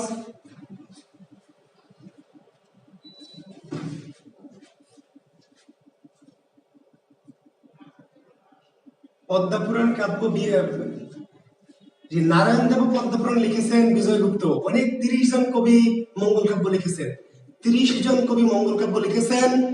তো এই মঙ্গল কাব্যের কিছু কিছু কবির কাব্যের নাম মনসামঙ্গল, কিছু কিছু কাব্যের কবির নাম পদ্মাপুরাণ, বুঝতে পারলেন? এই আর কি। তো কাজেই একজনের কাব্যের নামে পদ্মাপুরাণ বিষয়টা এমন না, 30 জন কবি মনসাকে নিয়ে কাব্য লিখেছে, তাদের অনেকেরই কাব্যের নাম মনসামঙ্গল, অনেকেরই কাব্যের নাম পদ্মাপুরাণ। তবে স্পেশালি বিজয়গুপ্তের কাব্যের নাম পদ্মাপুরাণ, যে কাব্যটি আমরা মূলত আমাদের বাংলাদেশ অঞ্চলে আমরা পাঠ্য হিসেবে পড়ি। ঠিক আছে? 22 উত্তর দিয়েছি বেকার যুবক। 22 মনসামঙ্গল কাব্যের 22 জন কবির লেখা এক জায়গায় করে যে গ্রন্থটি লেখা রচিত হয়েছে তার নাম 22 মঙ্গল। মনসামঙ্গল কাব্যের 22 জন কবির লেখা, 22 জন কবির লেখা, 22 জন কবির বিভিন্ন জায়গা থেকে নিয়ে নিয়ে একটা লেখা প্রকাশিত হয়েছে। মনসামঙ্গল কাব্যের 22 জন কবির কাব্য থেকে উল্লেখযোগ্য গুরুত্বপূর্ণ জায়গাগুলো নিয়ে নিয়ে একটি কাব্য রচিত হয়েছে, সেই কাব্যটার নাম হচ্ছে 22 বা 22 মঙ্গল। জি,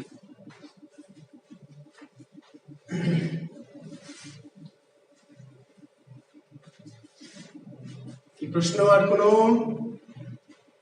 যে 15 শতক চৈতন্য পূর্ব চণ্ডীদাস, চৈতন্য পূর্ব যে 15 শতক। তো ঠিক আছে, আর অতিরিক্ত কোনো প্রশ্ন যেহেতু নাই, আগামী ক্লাসে সাউন্ড একটু ঠিক করে দেখেন। সাউন্ড কেমনে ঠিক করবো? সাউন্ডে যে মাইক্রোফোন লাগানো আছে, ঠিক আছে? তারপর সাউন্ড, এখন আপনার 2-4 জন সাউন্ডের কথা বলছেন ঠিক নাই, অনেকে কিন্তু বলছেন ঠিক আছে।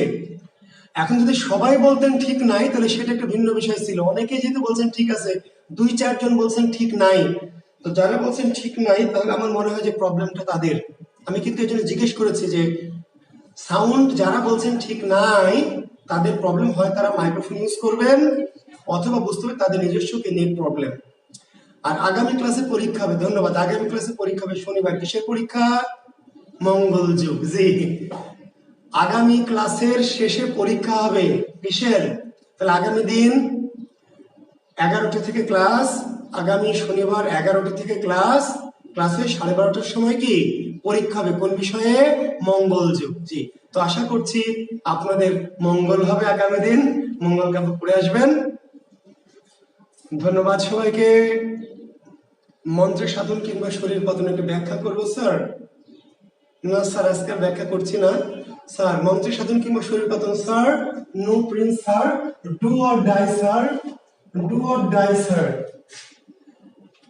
ওই যে যখন বন্দি করলো ভবানন্দ মজুমদারকে, ভবানন্দ মজুমদার মনে মনে বললো যে মন্ত্রের সাধন কিংবা শরীর পতন, হয় দেবী আমাকে বাঁচাবে, আমার সাধনা জয়লাভ হবে, না হলে আমি শেষে মরে যাবো, যে কোনো একটা কিছু হবে, ভয় পাবো না, করো অথবা মরো, মন্ত্রের সাধন কিংবা শরীর পতন। ওই যে সম্রাট জাহাঙ্গীর ভয় দেখানোর জন্য তাকে বন্দি করলো কারাগারের মধ্যে, তাহলে সে তখন ভাবলো ভবানন্দ মজুমদার যে আমি আমার যে মন্ত্র সাধনা দিয়ে দেবীকে স্মরণ করলে, অন্নদা দেবীকে অন্নদা স্মরণ করলো এবং মনে ভালো যে আমার যদি সাধনা ভালো হয়, সিদ্ধি লাভ করি, তাহলে আমি অবশ্যই জয়লাভ করবো, সত্যের পথে থাকি, ন্যায় দেবীর পথে থাকি, তাহলে জয়লাভ করবো, আর নাহলে মরে যাবো।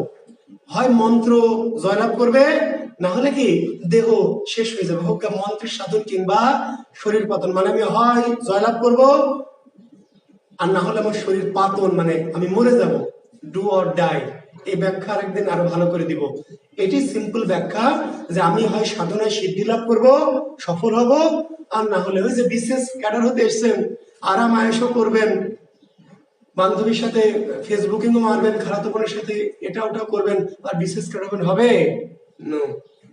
কি শপথ নিতে হবে? মন্ত্রের সাধন কিংবা শরীর পাতন, হয় বিশেষ ক্যাডার হব, না হলে শহীদ হয়ে যাব। বুঝতে পারলেন?